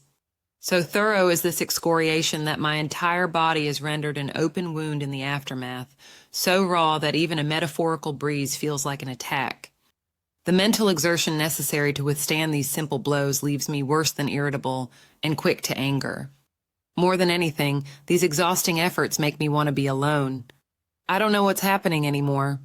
I scan the dining tent as I head toward the unusually short serving line, searching for familiar faces. The interior space isn't nearly as large as it once was. A great portion of it has been sectioned off to use for temporary sleeping arrangements. Still, the room is emptier than I expect. There are only a few people occupying the scattered dining tables, none of whom I know personally, save one, Sam. She's sitting alone with a stack of papers and a mug of coffee, fully absorbed in her reading. I make my way through the tables to stand in the short serving line, accepting, after a brief wait, my foil bowl of food. I choose a seat for myself in a far corner of the room, sitting down with some reluctance. I waited as long as I could to have this meal with Ella, and eating alone feels a bit like admitting defeat. It is perhaps maudlin to ruminate on this fact, to imagine myself abandoned. Still, it's how I feel. Even the dog is gone. It disturbs me to think I might trade the relative quiet of this room for its regular chaos, if only to have Ella by my side. It's an unnerving thought, one that does nothing but magnify my childish longing. I tear back the foil lid and stare at its contents. A single gelatinous mass of something resembling stir-fry. I set my plastic fork on the table, sit back in my seat. Nuria was right about one thing at least. This is unsustainable. After finding someone to take the dog, I spent the afternoon catching up on digital correspondence, most of which required fielding calls and perusing reports from the Supreme Kids, all of whom are dealing with different and equally concerning dilemmas. Luckily, Nazira helped us set up a more sophisticated network here at the sanctuary, which has since made it easier to be in touch with our international counterparts. The sanctuary has been great for many things, but there has been since the beginning a dearth of accessible technology. Omega Point, by comparison, was home to formidable, futuristic tech that was impressive even by the Reestablishment standards.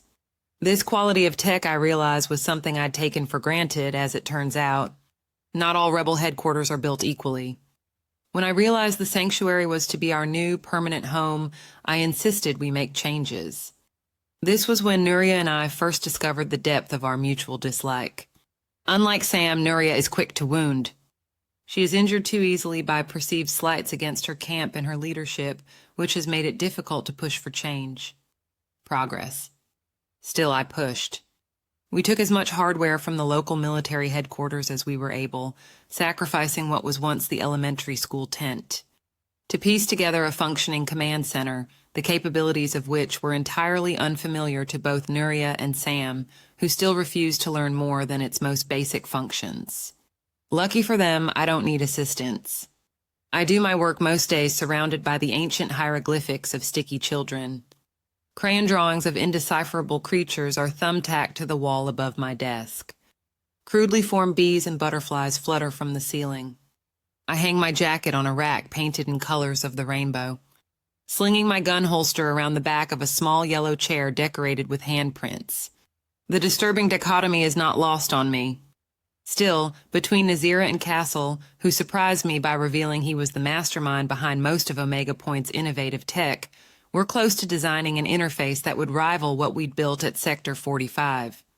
I buried myself in work for hours, hardly coming up for air, not even to eat. In addition to all else, I've been designing a plan, a safer plan, that would help us bring in the assistance we need while mitigating our risk of exposure.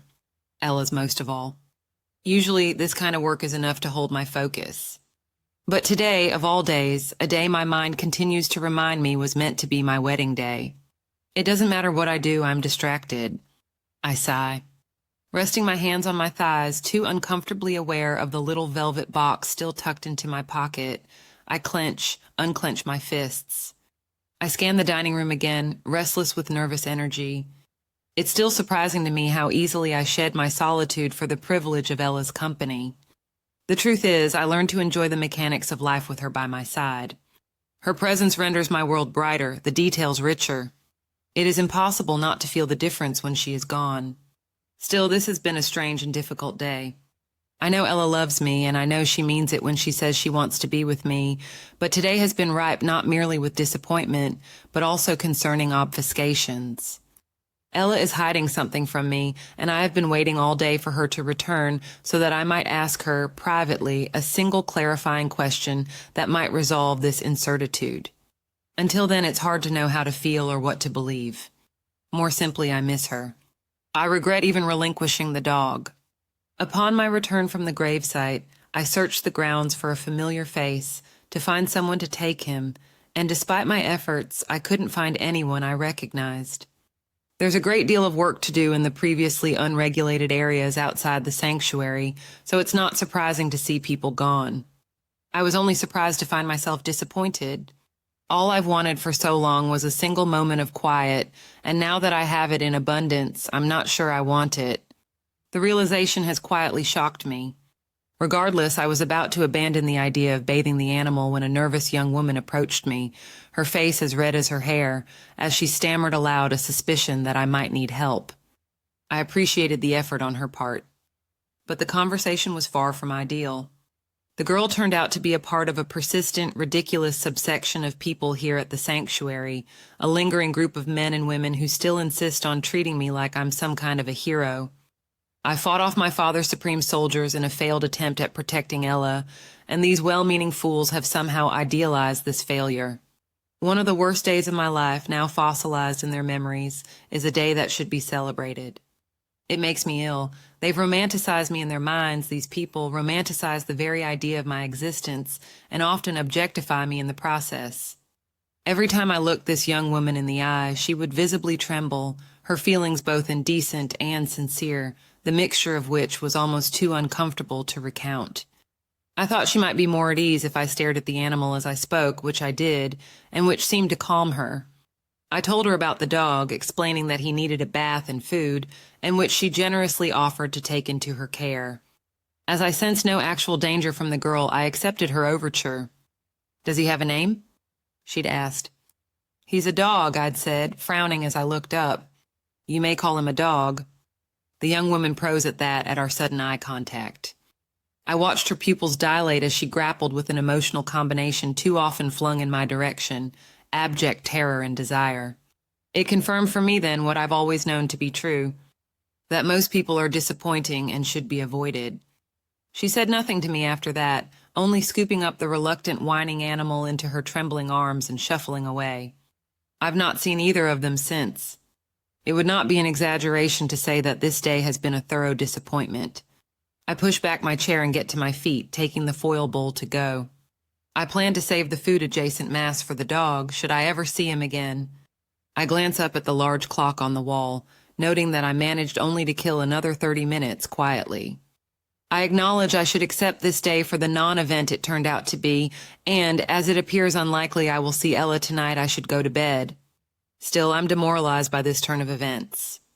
So much so that it takes me a moment to realize Sam is calling my name. I pivot in her direction.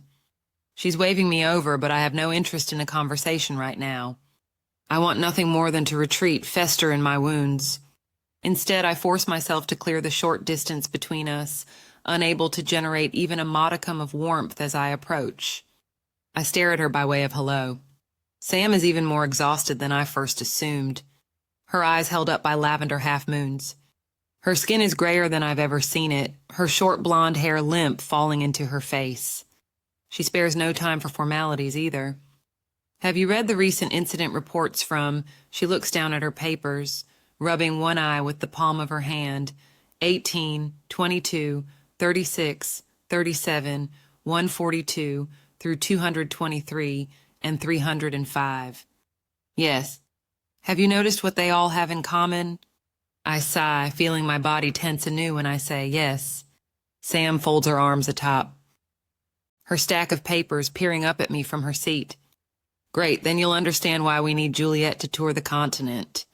She has to make appearances, physical appearances, no. They are rioting in the streets, Warner. Sam's voice is unusually hard. Against us. Not against the Reestablishment, against us. People are impatient and ungrateful. I say sharply, worse, they are stupid. They don't understand that change takes time. Clearly, they assume that the fall of the Reestablishment would bring instant peace and prosperity to the world. And in the 2 weeks since we've been in power, they can't understand why their lives haven't miraculously improved. Yes, okay, but the solution isn't in ignoring them. These people need hope. They need to see her face. She's done televised broadcasts. She's made a couple of local appearances. It's not enough. Sam says, cutting me off, listen, we all know the only reason Juliette isn't doing more is because of you. You're so worried about keeping her safe that you're putting our entire movement in jeopardy. She did this, Warner. It was her choice to take on the Reestablishment. It was her choice to carry this burden. The world needs her now, which means you have to get your shit together. You have to be braver than this. I stiffen at that, at the surgical precision of her blade. I say nothing. Sam exhales in the wake of my silence, something like a laugh. You think I don't understand what it's like to be with someone whose life is constantly in danger? You think I don't understand how terrifying it is to watch them step foot out the door every day? Do you have any idea how many attempts have been made on Nuria's life? Still, I say nothing.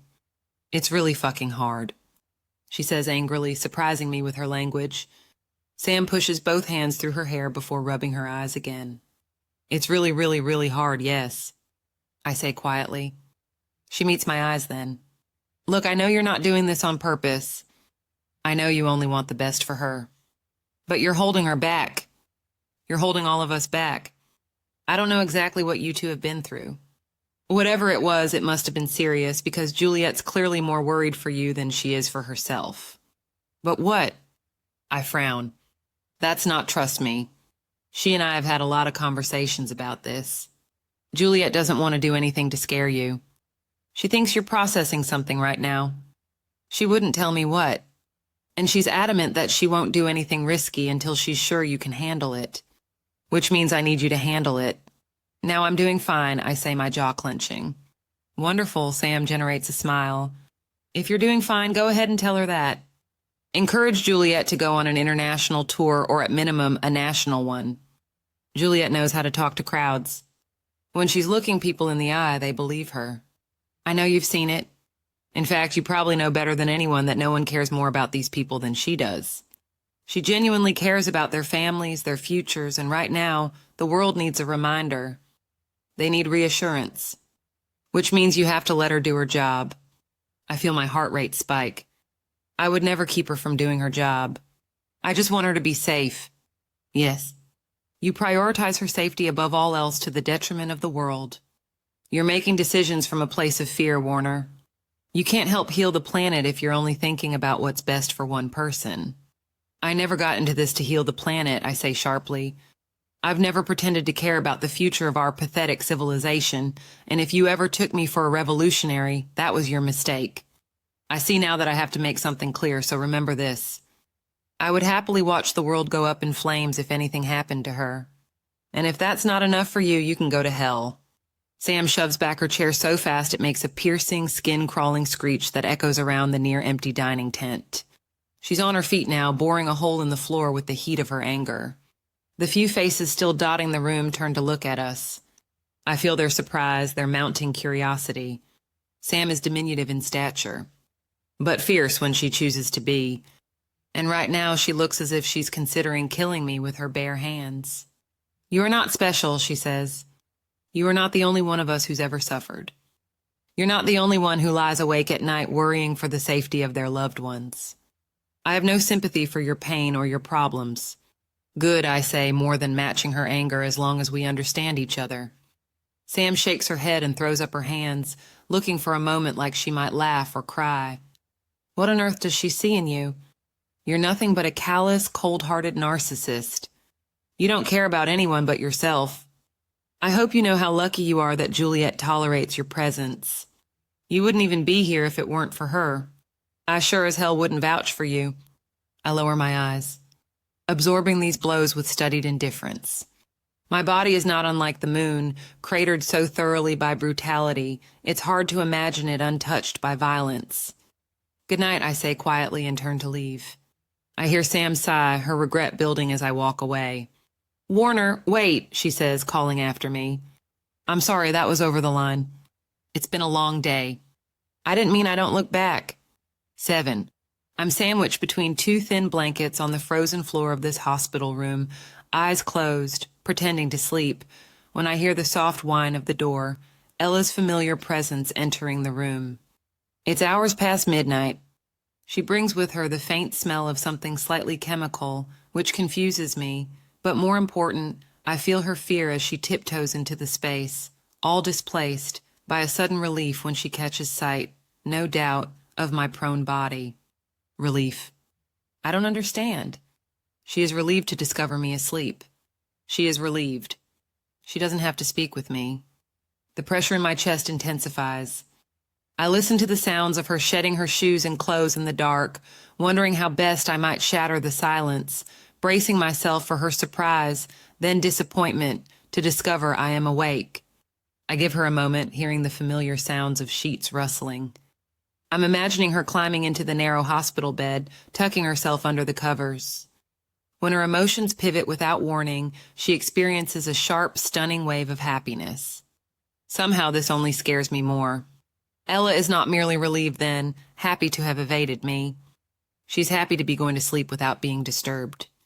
My heart races faster, dread multiplying. I'm almost afraid to say anything now, knowing that the sound of my voice would only prompt the demolition of her joy. Still, I have to speak with her. I need to know what's happening between us, and I'm preparing to say as much when I hear her breathing change. She's already asleep. I have been lying awake, fully clothed, sinking into darkness for hours. Ella has fallen asleep in moments. I feel frozen, fastened to this cold floor by fear, familiar pins and needles sparking to life in my limbs. My eyes fly open. I can't seem to breathe. I hadn't known what to do with the jewelry box in my pocket. I was afraid to leave it somewhere, worried it might be misplaced or discovered. It remains with me instead, branding my leg with its presence, reminding me of all that feels suddenly and terrifyingly lost. Unconsciously, I reach for an altogether different piece of jewelry, my fingers finding the smooth stone of the jade ring in the dark, the piece so much a part of me now that I can't remember what my hand looks like without it. I spin the cold band around my pinky finger in a familiar, repetitive motion, wondering whether it has been a mistake. All these years to keep this token of grief so close to my skin. The ring had been a gift from my mother. It was the only present I'd ever received as a child. And yet the memories associated with this object are so dark and painful. Reminders in every moment of my father's tyranny, my mother's suffering, my grandfather's betrayal. I have often wanted to lock away this memento of my tortured childhood. Touching it even now reminds me of versions of myself. 6 years old and 7, 8, 9, and on, that once clutched it desperately even as I screamed, explosive pain branching across my back over and over. For a long time I hadn't wanted to forget. The ring reminded me always of my father's brutality, of the hatred that motivated me to stay alive if only to spite him. More than that, it is all I have left of my mother. And yet perhaps this ring has tethered me to my own darkness. This symbol of infinite repetition fated to conjure forever the agonies of my past. Sometimes I fear I will be trapped forever in this cycle, incapable of happiness, inseparable from my demons. I close my eyes, scenes from the day replaying as if on an automatic loop. I seem doomed to relive the events in perpetuity, combing them for answers, for evidence of anything that might explain what's happening to my life. And despite my best efforts to shut them out, I recall Sam's voice, then Kenji's, "You're nothing but a callous, cold-hearted narcissist." I hope you know how lucky you are that Juliette tolerates your presence. I'm sick of your attitude. I'm sick of making excuses for your crappy behavior. I just don't know what she sees in you. What on earth does she see in you? 8. When I open my eyes, the light is filtering through the half-closed curtains, blinding me. I can tell just by its position in the room that the sun is new, the morning is young. I don't know when I fell asleep. I don't even know how I managed to accomplish this feat except through sheer exhaustion. My body succumbed to the need even as my mind refused. Protesting this decision with a series of nightmares that begin to replay as I sit up, closing my eyes against the glare. I spent the night out running an indecipherable natural disaster. It was that vintage of vague dream element that makes sense only in the dream. And none at all upon waking. I couldn't stop running. I had no choice but to keep moving for fear of being decimated by the impending calamity, searching all the while for Ella, from whom I had been separated. When I finally heard her voice, it was from high above. Ella was sitting in a tree, far from danger, staring happily at the clouds as I ran for my life. The disaster, something like a tornado or tsunami or both, increased in intensity. And I picked up speed, unable to slow down long enough to speak with her, or even to climb the tree whose trunk was so impossibly tall I couldn't understand how she'd scaled it. In a desperate effort, I called her name, but she didn't hear me. She was turned away, laughing, and I realized then that Kenji was sitting in the tree with her. So was Nazira, who'd no doubt flew them both to safety. I screamed Ella's name once more, and this time she turned at the sound of my voice, meeting my eyes with a kind smile. I finally stopped then, falling to my knees from overexertion. Ella waved at me just as I was pulled under. A sharp knock at the hospital door has me upright in a moment, my mind on a delay even as my instincts sharpen. I notice only then that Ella is not here. Her rumpled hospital sheets are the only evidence she ever was. I drag a hand down my face as I head for the door, faintly aware that I'm still in the clothes I was wearing yesterday. My eyes are dry, my stomach empty, my body exhausted. I'm wrung out. I open the door, so surprised to see Winston's face that I take a step back. I seldom, if ever, speak with Winston. I've never had any specific reason to dislike him, but then he and I are ill-acquainted. I don't even know if I've ever seen his face from so close a distance. "Wow," he says, blinking at me. "You look like shit." "Good morning." "Right, good morning." He takes a deep breath and attempts a smile, adjusting his black glasses for no reason but nerves. Winston, I'm baffled to discover, is very nervous to be near me. "Sorry, I was just surprised," he says, rushing his words. "You're usually really, like put together. Anyway, you might want to take a shower before we get going." I'm so unable to process the absurdity or the audacity of this request that I close the door in his face. Turn the lock. The pounding begins immediately after. Hey, he says, shouting to be heard. I'm serious. I'm supposed to take you to breakfast this morning, but I don't need a chaperone, I say, pulling off my sweater. This hospital room is one of the larger ones with an ensuite industrial bathroom/shower combination, and I don't need you to remind me to bathe. I didn't mean it as an insult. Damn. A nervous laugh. Literally everyone tried to warn me that you were hard to deal with, but I thought maybe they were exaggerating at least a little. That was my mistake. Listen, you look fine. You don't smell or anything. I just think you'll want to take a shower. Again, I don't need your advice on this matter. I'm stepping out of my pants, folding them carefully to contain the small box still trapped in the pocket. Leave. I turn on the shower, the sound of which distorts Winston's voice. Come on, man. Don't make this difficult. I was the only one willing to come get you this morning. Everyone else was too afraid. Even Kenji said he was too tired today to deal with your shit. I hesitate then. I abandon the bathroom, returning to the closed door and only my boxer briefs. Come get me for what? I feel Winston startle at the sound of my voice so close. He equivocates, saying only, yeah, I can't actually tell you. Terrifying unease moves through me at that. Winston's guilt and fear is palpable, his anxiety growing. Something is wrong. I Ella's empty bed before unlatching the lock. I'm only dimly aware of my appearance, that I'm opening the door in my underwear. I'm reminded swiftly of this fact when Winston does an exaggerated double-take upon seeing me. He quickly averts his eyes. Fucking hell, why did you have to take off your clothes? What is going on? I ask coldly. Where is Juliette? I don't know. Winston is turned away entirely now, pinching the bridge of his nose between his thumb and index finger, and I'm not allowed to tell you what's going on. Why not? He looks up at that, meeting my eyes for only a nanosecond, before turning sharply away. A mottled heat rushes up his neck, burns his ears. Please, for the love of God, he says, yanking off his glasses to rub at his face, put on some clothes. I can't talk to you like this, then leave. Winston only shakes his head, crossing his arms against his chest. I can't tell you what's going on because it's supposed to be a surprise. The fight leaves my body in a single gust, leaving me lightheaded. A surprise? Can you please go take a shower? I'll wait for you outside the MT. Just show up with your clothes on. Please? I let the door slam shut between us, then stare at it, my heart pounding wildly in my chest. There's a wave of relief from Winston. Then a flicker of happiness. He seems excited. I finally walk away, stepping out of my underwear and tossing it into a nearby laundry bin before entering the quickly steaming bathroom. I catch my reflection in the floor-length mirror affixed to the wall, my face and body being devoured slowly by steam. It's supposed to be a surprise. For a protracted moment, I can't seem to move. My eyes, I notice, are dilated in this dim light. Darker. I look slightly different to myself. My body hardening by degrees every day. I've always been toned, but this is different.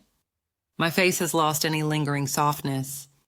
My chest is broader, my legs more firmly planted. These slight changes in muscle definition, in vascularity, I can see myself getting older. Our research for the Reestablishment indicated that there was once a time when the 20s were considered the prime years of youth. I always struggled to visualize this world, one wherein teenagers were treated like children, where those in their 20s felt young and carefree, their futures boundless. It sounded like fiction, and yet I've often played this game in the privacy of my mind. In another world, I might live in a house with my parents. In another world, I might not even be expected to have a job. In another world, I might not know the weight of death. Might never have held a gun, shot a bullet, killed so many. The thoughts register as absurd even as I think them. That in an alternate universe I might be considered some kind of adolescent, free from responsibility. Strange. Was there ever truly a world wherein parents did the job expected of them? Was there ever a reality in which the adults were not murdered merely for resisting fascism, leaving their young children behind to raise themselves? Here we are, nearly all of us, a contingent of orphans roaming, then running this broken planet. I often imagine what it would be like to step into such an alternate reality. I wonder what it would be like to set down the weight of darkness in exchange for a family, a home, a refuge. I abandoned my reflection to step under the hot water. I never thought I'd come close to touching such a dream. I never thought I'd be able to trust or love or find peace. I've been searching for so long for a pocket of quiet to inhabit, a place to exist unencumbered.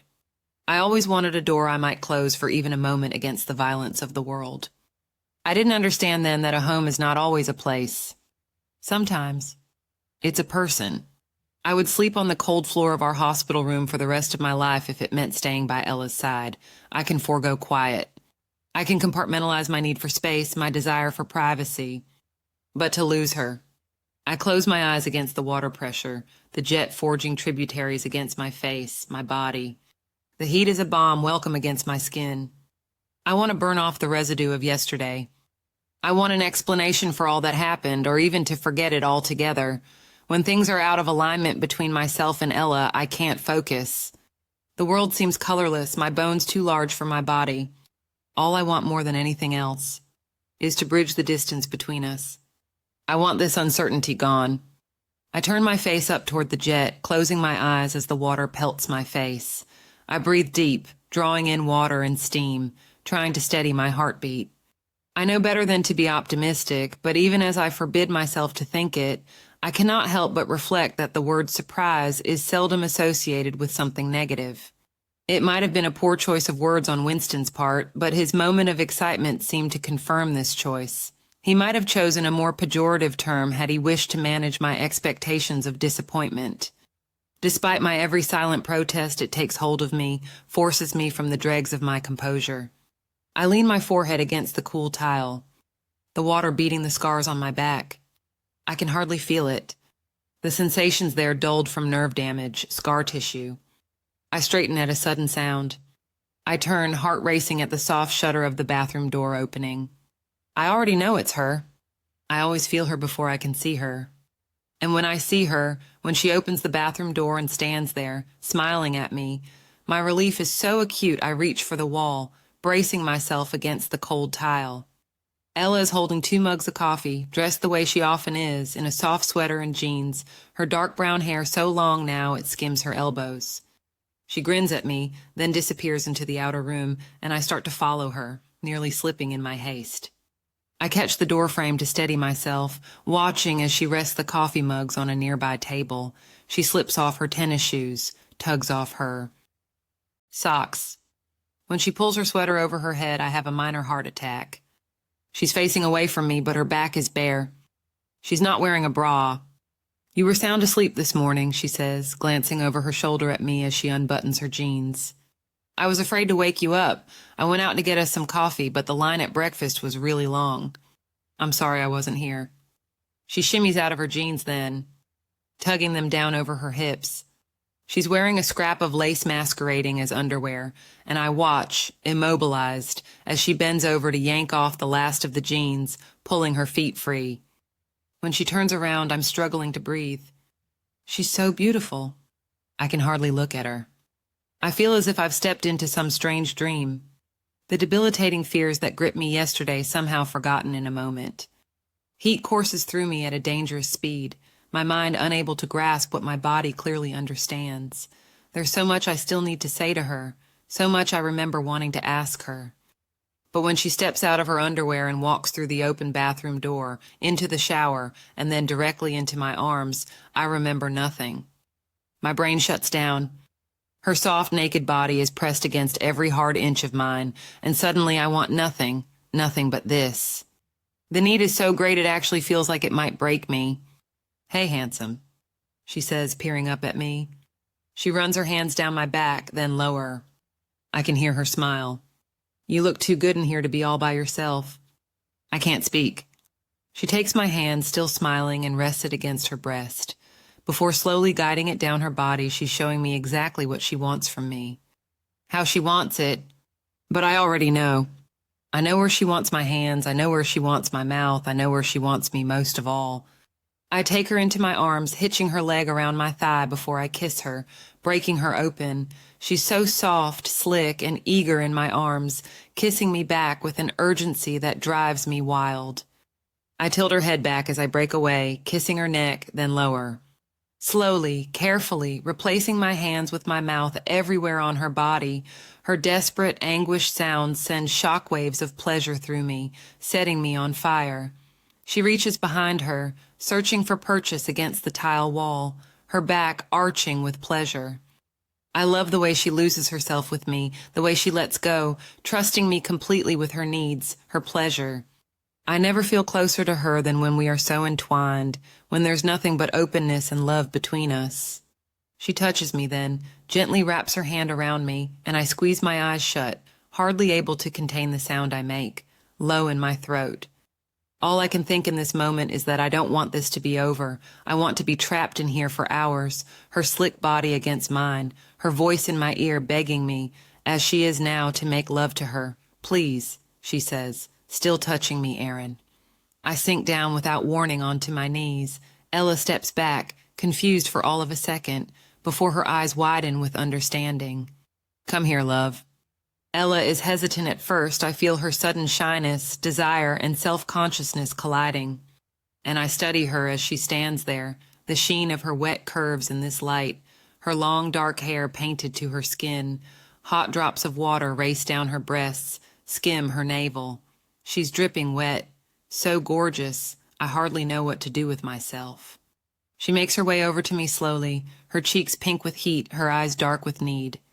I intercept her once she's standing in front of me. Planting my hands around her hips, I look up at her in time to see her blush, a moment of self-consciousness gone in seconds. She's soon gasping my name, her hands in my hair at the back of my neck. She's already so wet, so ready for me, the sight of her, the taste of her, it's too much. I feel like I'm detaching from my mind as I watch her lose herself.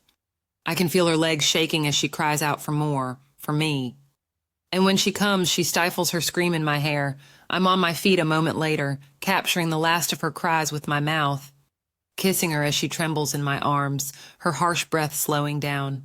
Ella reaches for me even then, touches me until I'm blind with pleasure. She pushes me gently up against the wall, kissing my throat, running her hands down my chest, my torso, and then she sinks to her knees in front of me. Taking me into her mouth, I make a tortured sound, grasping at the wall, hardly able to breathe. The pleasure is white-hot, all-encompassing. I can't think around it, I can hardly see straight, and for a moment I think I've actually lost my mind, separated from my body. Ella, I gasp. I want you, she says, breaking away, her words hot against my skin. Please now, my heart still pounding in my chest. I step aside, turn off the shower. Ella startles surprised even as she gets to her feet. I step past her to grab a towel for each of us, and she accepts hers with some confusion, refusing to dry herself off. But I scoop her up without a word, and she squeaks, half laughing as I carry her over to the single bed in our room. I lay her down carefully, and she looks up at me, eyes wide with wonder, her wet hair plastered to her skin, water dripping everywhere. I couldn't care less if we flooded this room. I join her on the bed, carefully straddling her damp, gleaming body before leaning down to kiss her, this need so brutal, it's almost indistinguishable from anguish.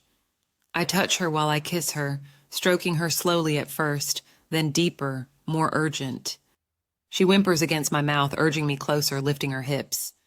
I move inside her with painstaking slowness, the pleasure so profound it seems to sever my connection to reality. God, you feel so good, I say, hardly recognizing the ragged sound of my own voice. I can't believe you're mine. She only moans my name in response, her arms wrapped tight around my neck as she pulls me closer. I can feel her growing torment, her need for release as great as my own. We find a rhythm as we move. Ella hooks her leg around my waist and she doesn't stop kissing me. My mouth, my cheeks, my jaw, any part of me she can reach. Her feverish touch is interrupted only by desperate pleas, begging me for more, faster, harder. I love you, she says desperately. I love you so much. I let go when I feel her come apart. Losing myself in the moment with a stifled cry, my body seizing as it succumbs to this, the most acute form of pleasure. I bury my face in her chest, listening to the sound of her racing heart for only a moment, before disengaging myself for fear of crushing her. Somehow the two of us manage, just barely, to squeeze in together on the narrow bed. Ella tucks herself into my side, pressing her face against my neck, and I reach for the insubstantial covers, drawing them up around us. She grazes my chest with the tips of her fingers. Drawing patterns and this single action ignites a low heat deep inside me. I could do this all day. I don't care what happened yesterday. I don't need an explanation. None of it seems to matter anymore, not when she's here with me. Not when her naked body is wrapped up in mine. Not when she draws her hands along my skin, touching me with a tenderness that tells me everything I need to know. All I want is this, her us. I don't even realize I've fallen asleep until her voice startles me awake. Aaron, she whispers. It takes me a moment to open my eyes to find my voice. I turn toward her as if in a dream, pressing a soft kiss to her forehead. Yes, love, there's something I want to show you. 9. The morning is cool and serene, everything limned in golden light. Touches of dewdrop leaves and grass, the sun still stretching itself into the sky. The air is fresh with scents I cannot adequately describe. It's an amalgam of early morning fragrances, the familiar smell of the world shuddering awake. That I notice these things at all is unusual. It is clear, even to me, that my mood is greatly improved. Ella is holding my hand. She's been buoyant this morning. She got dressed even more quickly than I did, tugging me out the door with an enthusiasm that almost made me laugh. Winston, who we discover waiting for us just outside the medical tent, possesses a range of emotions diametrically opposed. He says nothing when Ella and I approach, first taking in the two of us, then glancing at his watch. Hey, Winston, Ella says, still beaming. What are you doing here? Who, me? He points at himself, feigning shock. Oh, nothing. Just waiting out here for this jackass. He shoots me a dark look. For over an hour. Why, Ella frowns. And don't call him a jackass. I processed this exchange with some confusion. I'd not realized until just that moment how much I'd been hoping Winston's appearance at my door had something to do with Ella. I see now that it does not. Winston came to our room this morning. I explained to her. He told me he had, a surprise for me. Ella's frown deepens. A surprise? An hour ago? Winston adds angrily. Yes. I say, meeting his eyes. An hour ago, he visibly clenches his jaw. You really are the worst, you know that? I mean, everyone is always telling me that you're the worst. Not that I've ever doubted it, but wow, this morning has just proven to me how completely self-absorbed you are. I can't believe I even offered to come get Winston. Ella's voice is quiet, carefully controlled, but her anger is loud. I turn to look at her, not surprised exactly, but yes, surprised. I'm still unfamiliar with this dynamic. I'm still not used to someone taking my side. Look, she says, Warner might be too nice to say anything when you talk to him like that. Winston sounds for a moment like he's choking, but I'm not. So don't. Not only because it's awful, but because you're wrong. Winston is still staring at Ella, dumbfounded. I'm sorry, you think he's too nice to say anything? You think the reason Warner gets all quiet and gives people death stares is because he's too nice to say anything? Winston glances at me. Him! I'm smiling. Ella is indignant, Winston is furious, and I'm smiling, very nearly laughing. Yes, Ella says, refusing to back down. You guys are too comfortable bullying him. Winston looks around himself a moment, for all the world as if he's entered some alternate universe. He opens his mouth to say something, looks at me, looks away, and then crosses his arms. You heard what he was like, right? He finally says to Ella, when you were gone, you heard all the stories about how, yes. She says, her voice darker now, I heard exactly what happened. And so you know about all the people he murdered and how horrible he was to everyone and how he made a ton of people here cry and how Nuria nearly shot him for it, and you think we are the ones bullying him? That's what you think is happening here, clearly. And you, Winston says, turning to face me, his eyes narrowing with barely suppressed anger. You agree with this assessment of your character? I smile wider. Yes. Wow, you really are an asshole. Winston! He made me wait out here for an hour. And this was after I told him I had a surprise for him, and after he slammed the door in my face multiple times. Winston shakes his head. You should have heard him. He's so scathing, so rude. Hey, what the hell is going on over here? Kenji is stalking toward us. And where have you been? He says to Ella. We're all waiting for you guys. Waiting for us? I ask. For what? Kenji throws up his arms in frustration. Oh my God, you haven't told him yet? He says to Ella. What are you waiting for? Listen, I thought this idea was dumb to begin with, but now it's just getting ridiculous. I was going to tell him this morning. She says, tensing, I just haven't had a chance yet. We've been busy. I bet you were, princess. Kenji says, a muscle ticking in his jaw. Why is your hair wet? I took a shower. You took a shower, he says, eyes narrowing. Really? Okay, what is going on? I ask, glancing between Ella and the others, as a familiar dread moves up my spine. Is this about the surprise? The surprise? Kenji is confused only a moment before understanding the lights in his eyes. He looks at Winston. Wait, I thought we sent you to go get him an hour ago. Winston explodes. This is exactly what I've been trying to say. This son of a bitch made me wait outside the MT for an hour, even though I was perfectly nice to him despite my better judgment. Fucking hell, Kenji mutters angrily, pushing his hands through his hair as if we didn't have enough going on today. He turns to me. You made Winston wait an entire hour just to give you the damn dog? The dog? I frown. The dog? Is the surprise? How is it a surprise if I already know it exists? Wait, what dog? Ella looks at me, then at the others. You mean the dog from yesterday? Yeah, Kenji sighs. Yara took the dog last night. She gave him a bath, scrubbed him up. She got him a collar and everything. She really wanted it to be a surprise for Warner and made us promise not to say anything about it. The dog is wearing a stupid bow on his head right now. Ella has stiffened beside me, whose Yara, her faint, almost undetectable note of jealousy, possessiveness, only cements my smile in place. You know Yara, Kenji says to Ella, redhead, tall. Runs the school group? You've talked to her. Kenji catches sight of my face and cuts himself off. And what the hell are you smiling about? You've messed up our entire schedule, dickhead. We're an hour behind on everything now. Albika, stop. Ella says angrily, stop calling him names. He's not a dickhead. He's not a jackass. He's not self-absorbed. I don't know why you guys think it's okay to just say whatever terrible things you want about him to his face as if he's made of stone. You all do it. You all insult him over and over again, and he just takes it. He doesn't even say anything, and somehow you've convinced yourselves it's okay. Why? He's a real flesh and blood person. Why don't you care? Why don't you think he has feelings? What the hell is wrong with you? My smile is gone in an instant. I experience a strange pain then, a sensation not unlike dissolving slowly from the inside. This feeling sharpens to a point, piercing me. I turn to look at Ella.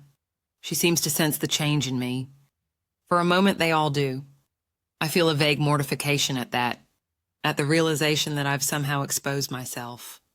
The preceding silence is brief but torturous. And when Ella wraps her arms around my waist, hugging me close even in the midst of all this, I hear Winston clear his throat tentatively. I lift a hand to her head, drawing it slowly down her hair. I worry sometimes that my love for her will expand beyond the limitations of my body, that it will one day kill me with its heft. Kenji averts his eyes. He is subdued when he says, anyway, last I checked the dog was in the dining tent eating breakfast with everyone. Another awkward beat and Winston sighs. Should I go get Yara? Do we even have time? I don't think so, Kenji says. I think we should tell her to keep the dog until after. After what? I ask, trying to read the maelstrom of emotions around me and failing. What's going on? Kenji blows out a breath. He looks exhausted, Jay. You have to tell him. She pulls away from me, panicked in an instant. But I had a plan. I was going to take him there first. We don't have time for this, princess. You waited too long and now it's officially a problem. Tell him what's happening. Right now?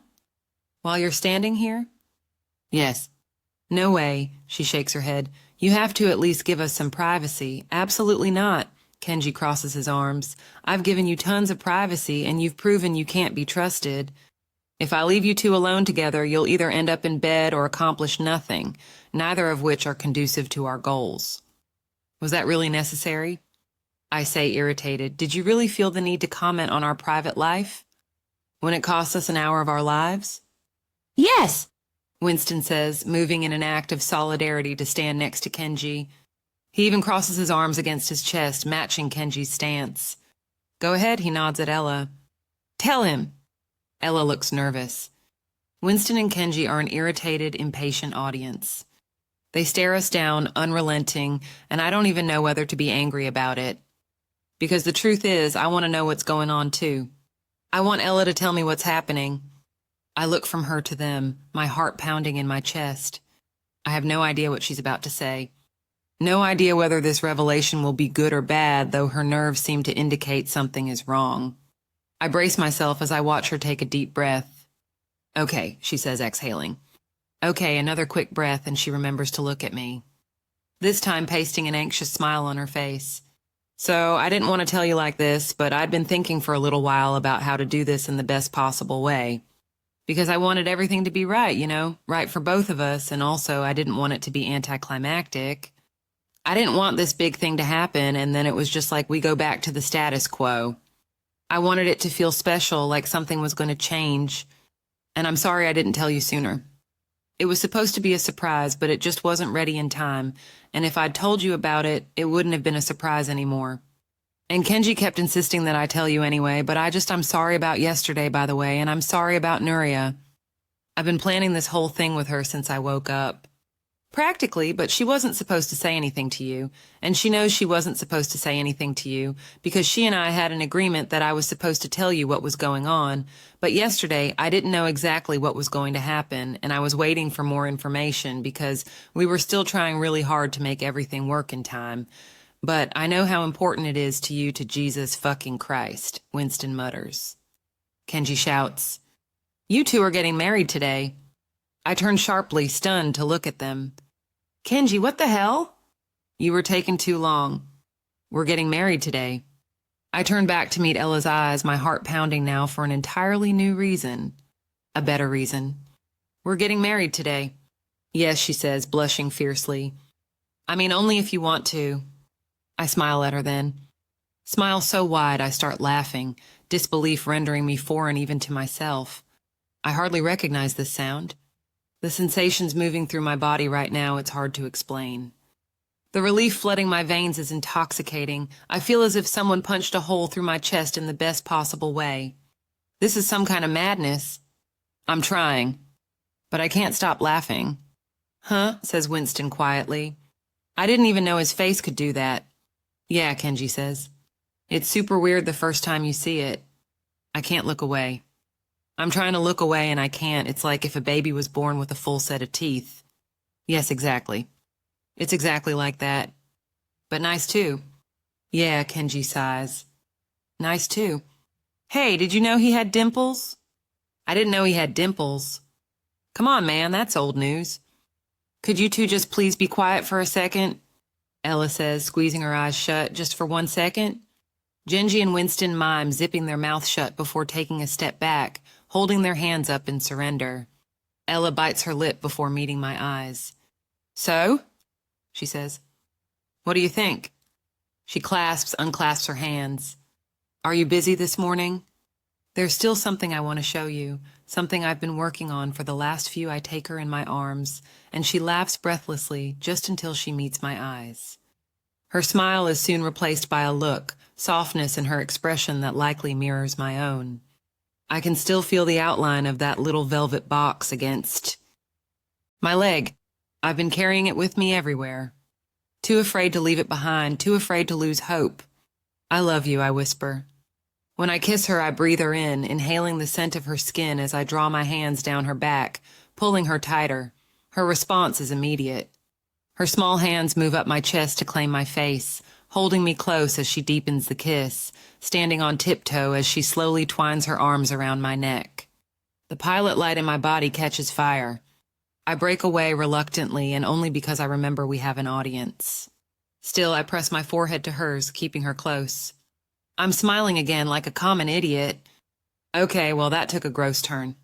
Is it over yet? Kenji asks. I had to close my eyes. I don't know, I think it might be over, but if I were you, I'd keep my eyes shut for another minute, just in case. Can you two keep your commentary to yourselves? I say, pivoting to face them. Is it so impossible for you to just be happy for the words die in my throat? Winston and Kenji are both bright-eyed and beaming, the two of them failing to fight back enormous smiles. Congratulations, man, Kenji says softly. His sincerity is so unexpected. It strikes me before I've had a chance to armor myself, and the consequences leave me reeling and unfamiliar. Overwhelming heat erupts in my head, in my chest, pricking the whites of my eyes. Ella takes my hand. I can't help but study Kenji's face. I'm astonished by the kindness there, the happiness he does nothing to hide. It becomes more obvious by the moment that he's played a larger role in executing Ella's plans than I might have suspected, and I experience the truth then, feel it clearly, for the first time, the realization like a physical jolt. Kenji genuinely wants me to be happy. Thank you, I say to him. He smiles, but it's only a flicker of movement. Everything else is in his expression, in the tight nod he gives me by way of response. Anytime, he says quietly. There's a beat of silence broken only by the sound of Winston sniffing. All right, okay, that was a really beautiful moment, but you guys need to knock it off before I start crying, he says, laughing, even as he tugs off his glasses to rub at his eyes. Besides, we still have a shit ton of work to do. Work, I say, searching the sky for the sun. Of course, it can't be much later than 8 in the morning, but I'm usually at my desk much earlier. I'll need to make a quick stop at the command center. How long do you think we'll be gone today? I have to reschedule some calls. There are time-sensitive materials I'm supposed to deliver today, and if I not that kind of work, Kenji says, a strange smile on his face. You don't need to worry about that today. It's all been taken care of. Taken care of? I frown. How? Juliette already notified everyone last night. Obviously, we can't check out of work completely, but we've divvied up today's responsibilities. We're all going to take shifts. He hesitates. Not you two, obviously. Both your schedules have been cleared for the day. Somehow, this is a greater surprise than everything else. If our schedules have been cleared, that means today wasn't some spur-of-the-moment decision. It means things didn't just serendipitously align in time to make it happen. This was orchestrated, premeditated. Don't think I understand, I say slowly.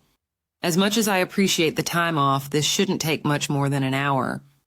We only need an officiant and a couple of witnesses. Ella doesn't even have a dress. Nuria said there was no time to make food or a cake or even to spare people to help set up, so it won't. Ella squeezes my hand and I meet her eyes.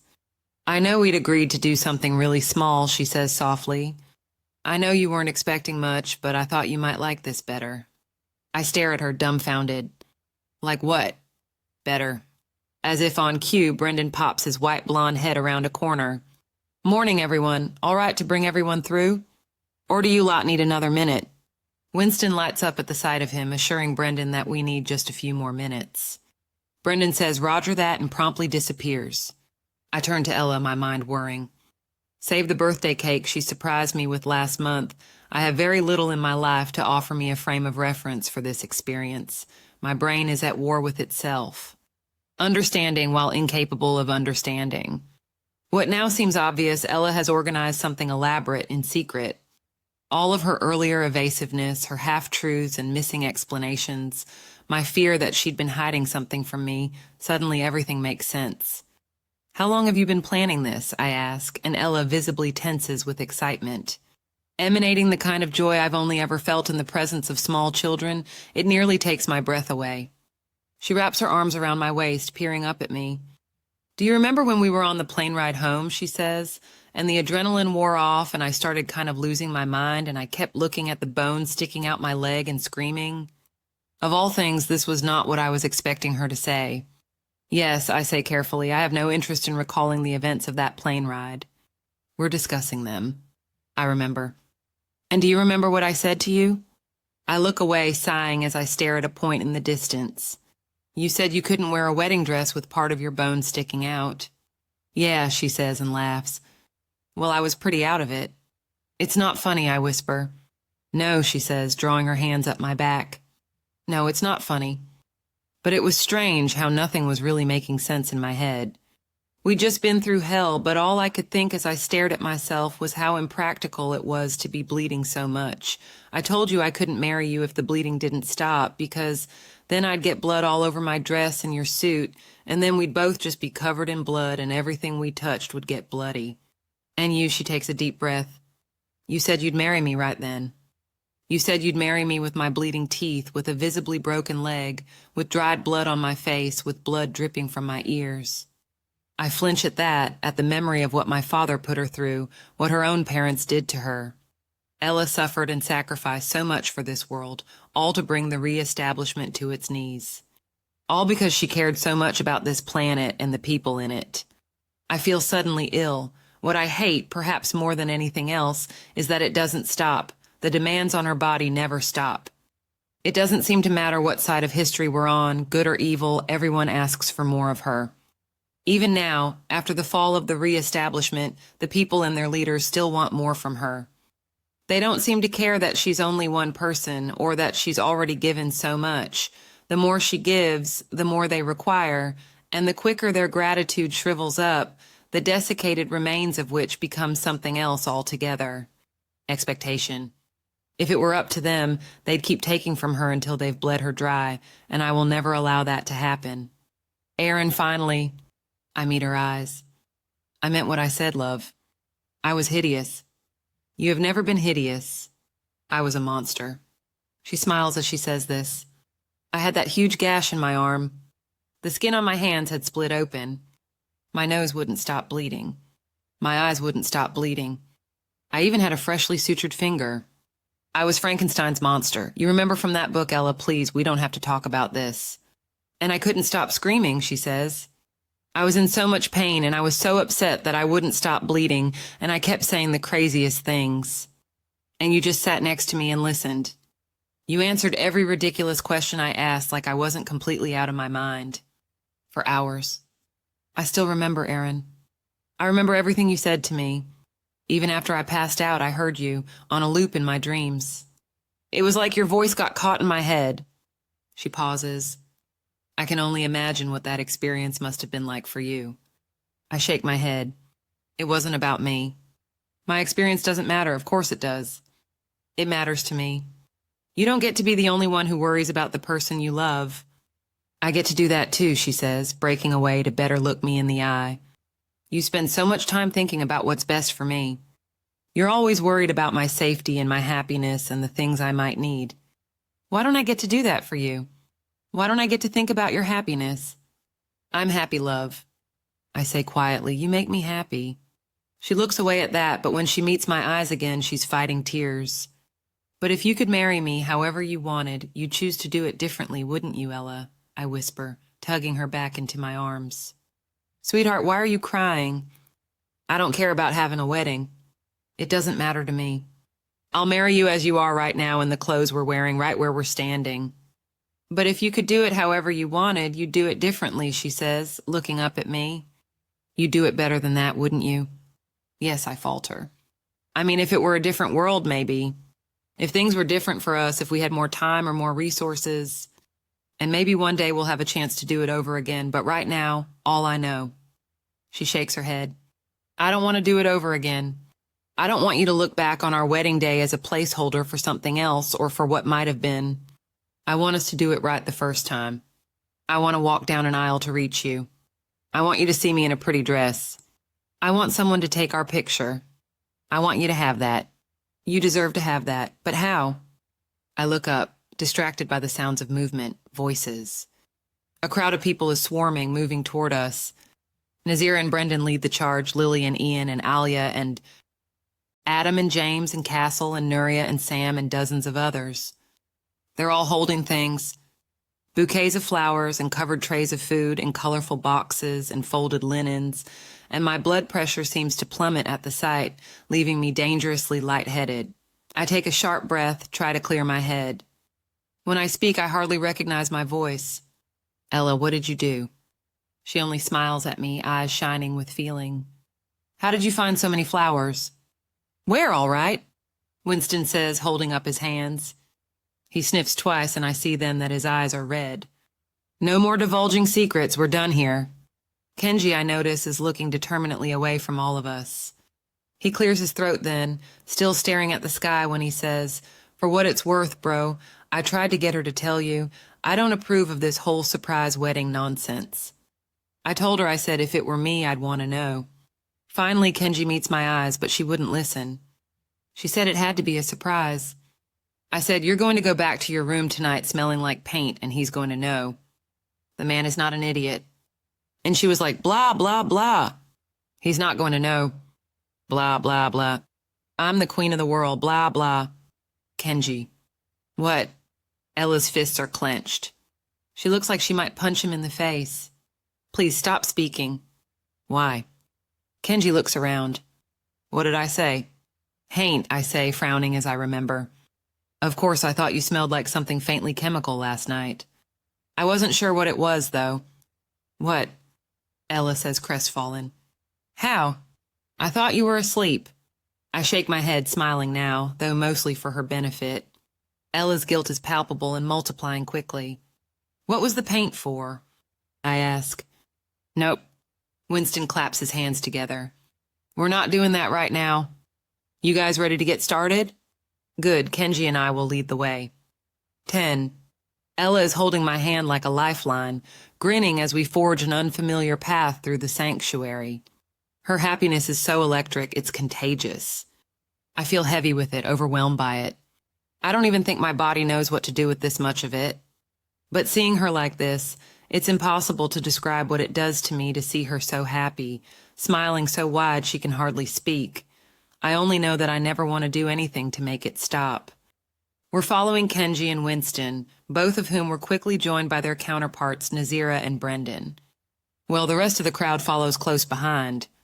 I seem to be the only one of us who doesn't know where we're going, and Ella still refuses to tell me anything more about our destination. Will you at least tell me whether we're leaving the sanctuary? I ask. She smiles up at me. Yes and no. I frown. Are we going somewhere to see the thing you wanted to show me? Or is this something else? Her smile grows bigger. Yes. And now, I see.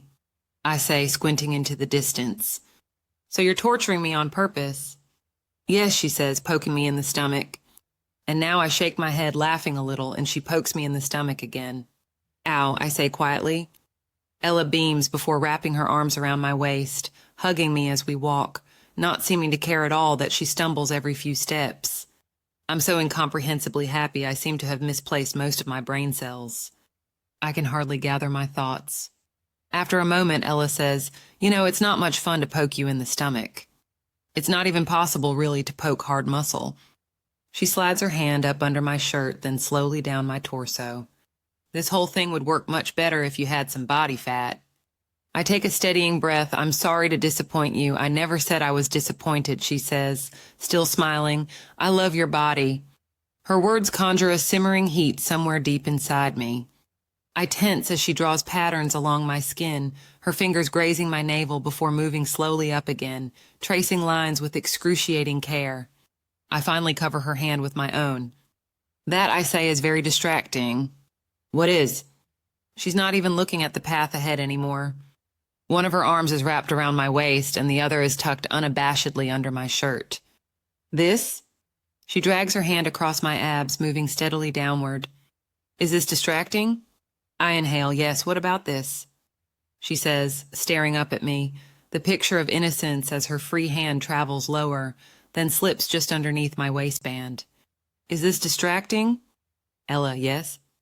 I laugh, but the sound is breathless, nervous. It's a struggle to maintain the control necessary to keep my body from announcing to everyone exactly what I would rather be doing right now. Do you want me to stop? She asks no. She smiles wider, good, because if you two are going to be disgusting on your wedding day, Kenji says over his shoulder, could you at least whisper? It's close quarters in this crowd, okay? No one wants to hear your filthy conversations. Yeah, Nazira says, turning to look at us. No cute talk either. Cute talk is highly discouraged on any day, but especially on your wedding day. Ella's hand is gone from my body in an instant. She turns to face them, the moment all but forgotten. I, on the other hand, need a minute. The effect she has on my nerves takes longer to dissipate. I exhale slowly. I'm starting to think you two might be turning into the same person, Ella says, and I'm not sure I mean that as a compliment. Kenji and Nazira laugh at that, Kenji drawing an arm around Nazira's waist as they walk, pulling her closer. She leans into him, planting a brief kiss at the base of his jaw. Kenji's provocations have grown innocuous in recent weeks. His bite is more habit than harmful, as he's in no position to criticize. He and Nazira are as inseparable as is possible these days, the two of them ensconced in darkened corners at every available opportunity. We're all lacking in privacy right now. Very few people have their own rooms at the moment, which means we're not the only ones engaging in public displays of affection. Kenji and Nazira seem truly happy, though. I've not known Kenji a particularly long time, but Nazira, I never thought I'd see her like this. I suppose she might say the same about me. You know, technically, you two shouldn't even be together right now. Winston says, swiveling to face us. He walks backward as he says, the bride and groom can't just hang out together on their wedding day. Tradition frowns upon it. Excellent point, Brendan adds. And as they're both such pure, innocent souls, we wouldn't want them to risk accidental, indecent skin-to-skin contact. Yeah, I think it might be too late for that, Kenji says. Seriously? Brendan and Nazira say at the same time.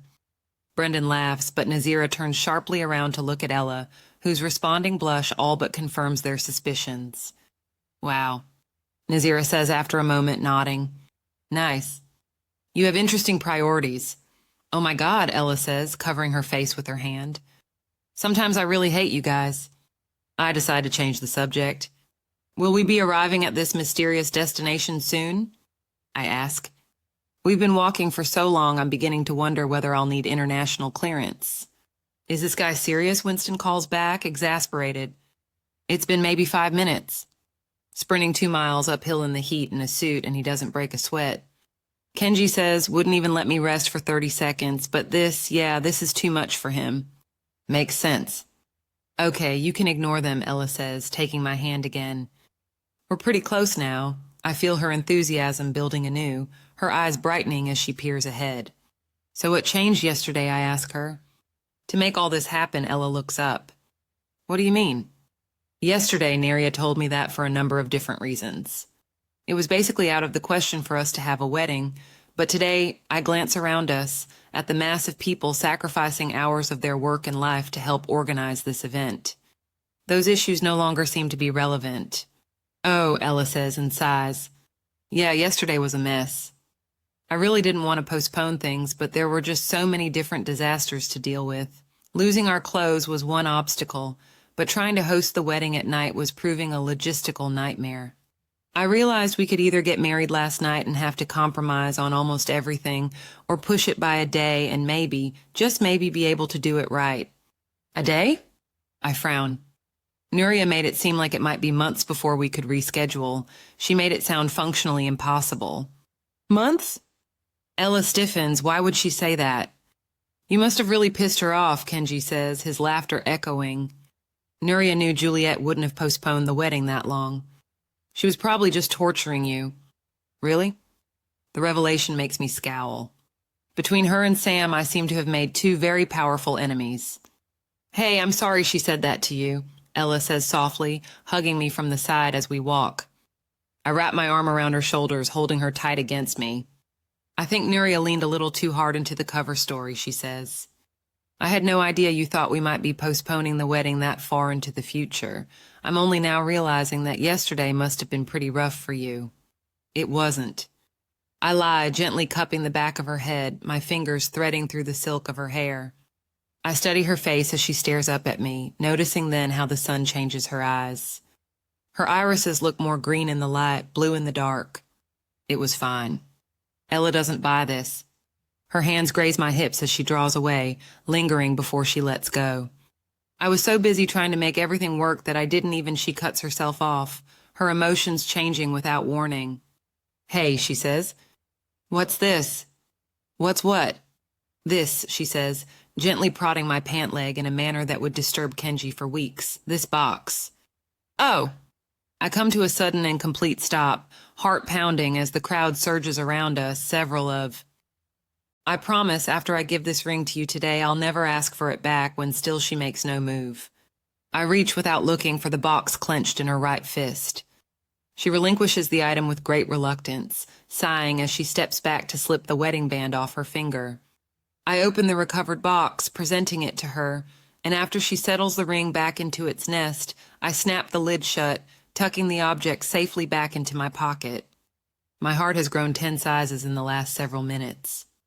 We should probably get going if you want to get this back, I say, touching her waist, then tugging her close. My lips are at her ear when I whisper, I'm going to marry you today. And then I'm going to make love to you until you can't remember your name. Ella makes us startled. Breathless sound, her hands tightening in my shirt, she pulls me closer and kisses me, nipping my bottom lip before claiming my mouth, touching me now with a new desperation, a hunger still unmet. She presses her body against me, hard and soft soldered together, and I lose myself in it, in the intoxication of knowing just how much she wants this. Me. Her mouth is hot and sweet, her limbs heavy with pleasure. She drags her hand down the front of my pants, and I make an anguished sound somewhere deep in my chest. I take her face in my hands as she touches me, kissing her deeper, harder, still unable to find relief. She seems to be torturing me on purpose, torturing both of us, knowing there's nothing we can do here. Knowing there are people waiting for us, Ella, I gasp, the word practically a plea as I break away, trying and failing to cool my head, my thoughts. I can't walk back into a crowd right now looking like this. I can't even think straight. My thoughts are wild. I want nothing more than to strip her bare. I want to fall to my knees and taste her, make her lose her mind with pleasure. I want her to beg before I make her come right here in the middle of nowhere. I really don't think you understand what you do to me, love, I say, trying to steady myself. You have no idea how badly I want you. You have no idea what I want to do to you right now. My words do not have the intended effect. Ella is not deterred. Her desire seems to intensify more in every second. That she could ever want me like this. That I could ever inspire in her the kind of need she inspires in me. It still seems impossible. And it's addicting. You have no idea. She says softly, how you make me feel when you look at me like that. I take a deep, unsteady breath when she touches me again, dragging my hands down her body before sliding a hand under her sweater, the curve of her rib cage. She gasps as I skim the soft, heavy swell of her breasts, her body responding in an instant to my touch. Her skin here, like everywhere, is like satin. God, I breathe. I can never get enough of you. Ella shakes her head even as she closes her eyes, surrendering to my hands. Kenji was right, she says breathlessly. We can't be left alone together. I kiss her neck slowly, tasting her there until she moans, not enough to leave a mark. She reaches for me then, her own hands grasping for the button of my pants. In my delirium, I let it happen, forgetting for a moment where we are or what we need to be doing, until I feel her soft fingers wrap around me, a cool hand against my feverish skin, and my head nearly catches fire. I'm moments away from losing my mind. I want to strip off her sweater. I want to unhook her bra.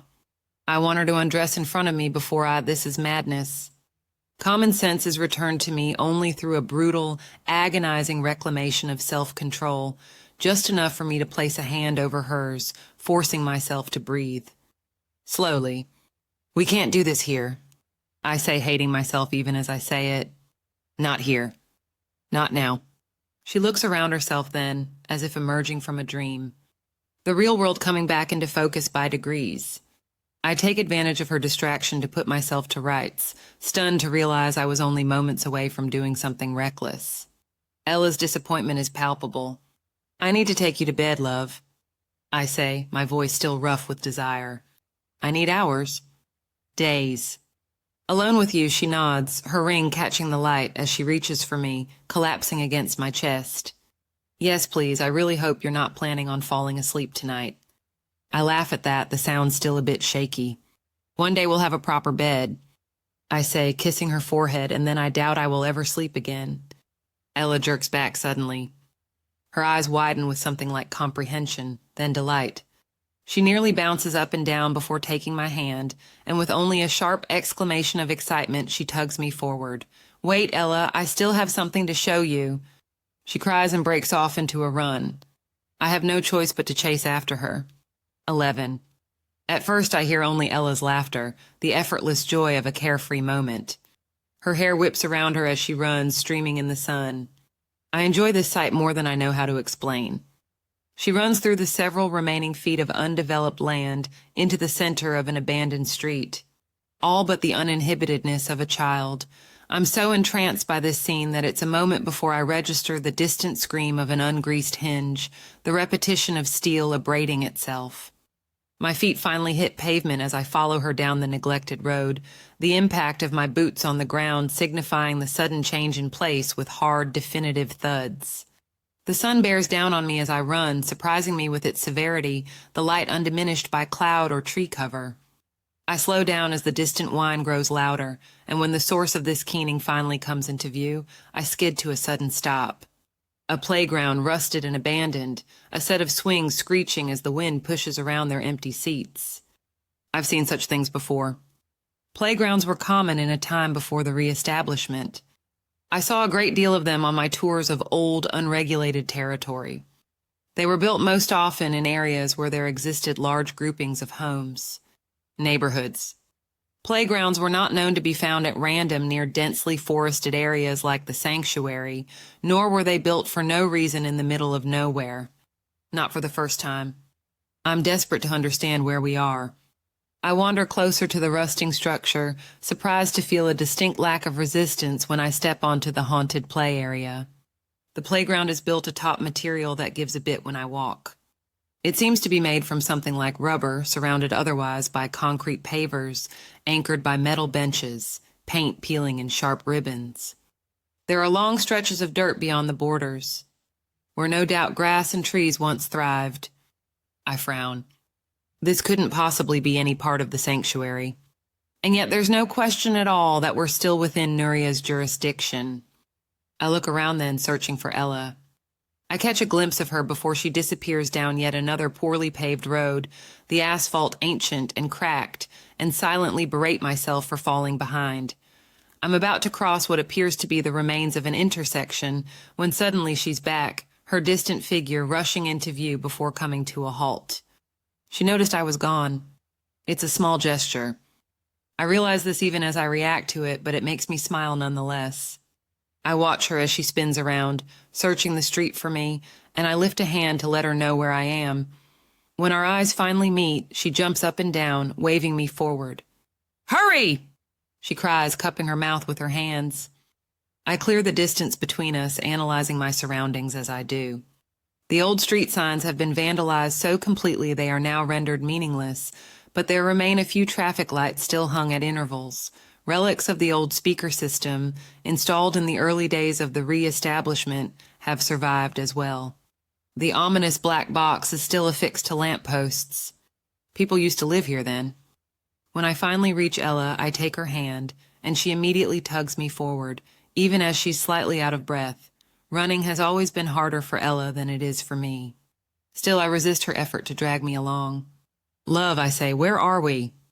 "I'm not going to tell you," she says, beaming, "even though I have a feeling you've already figured it out. This is unregulated territory." "Yes." She smiles brighter than dims. "Sort of," but how she shakes her head before attempting to pull me forward again, now with greater difficulty. "No explanations yet. Come on, we're almost there." Her energy is so effervescent it makes me laugh.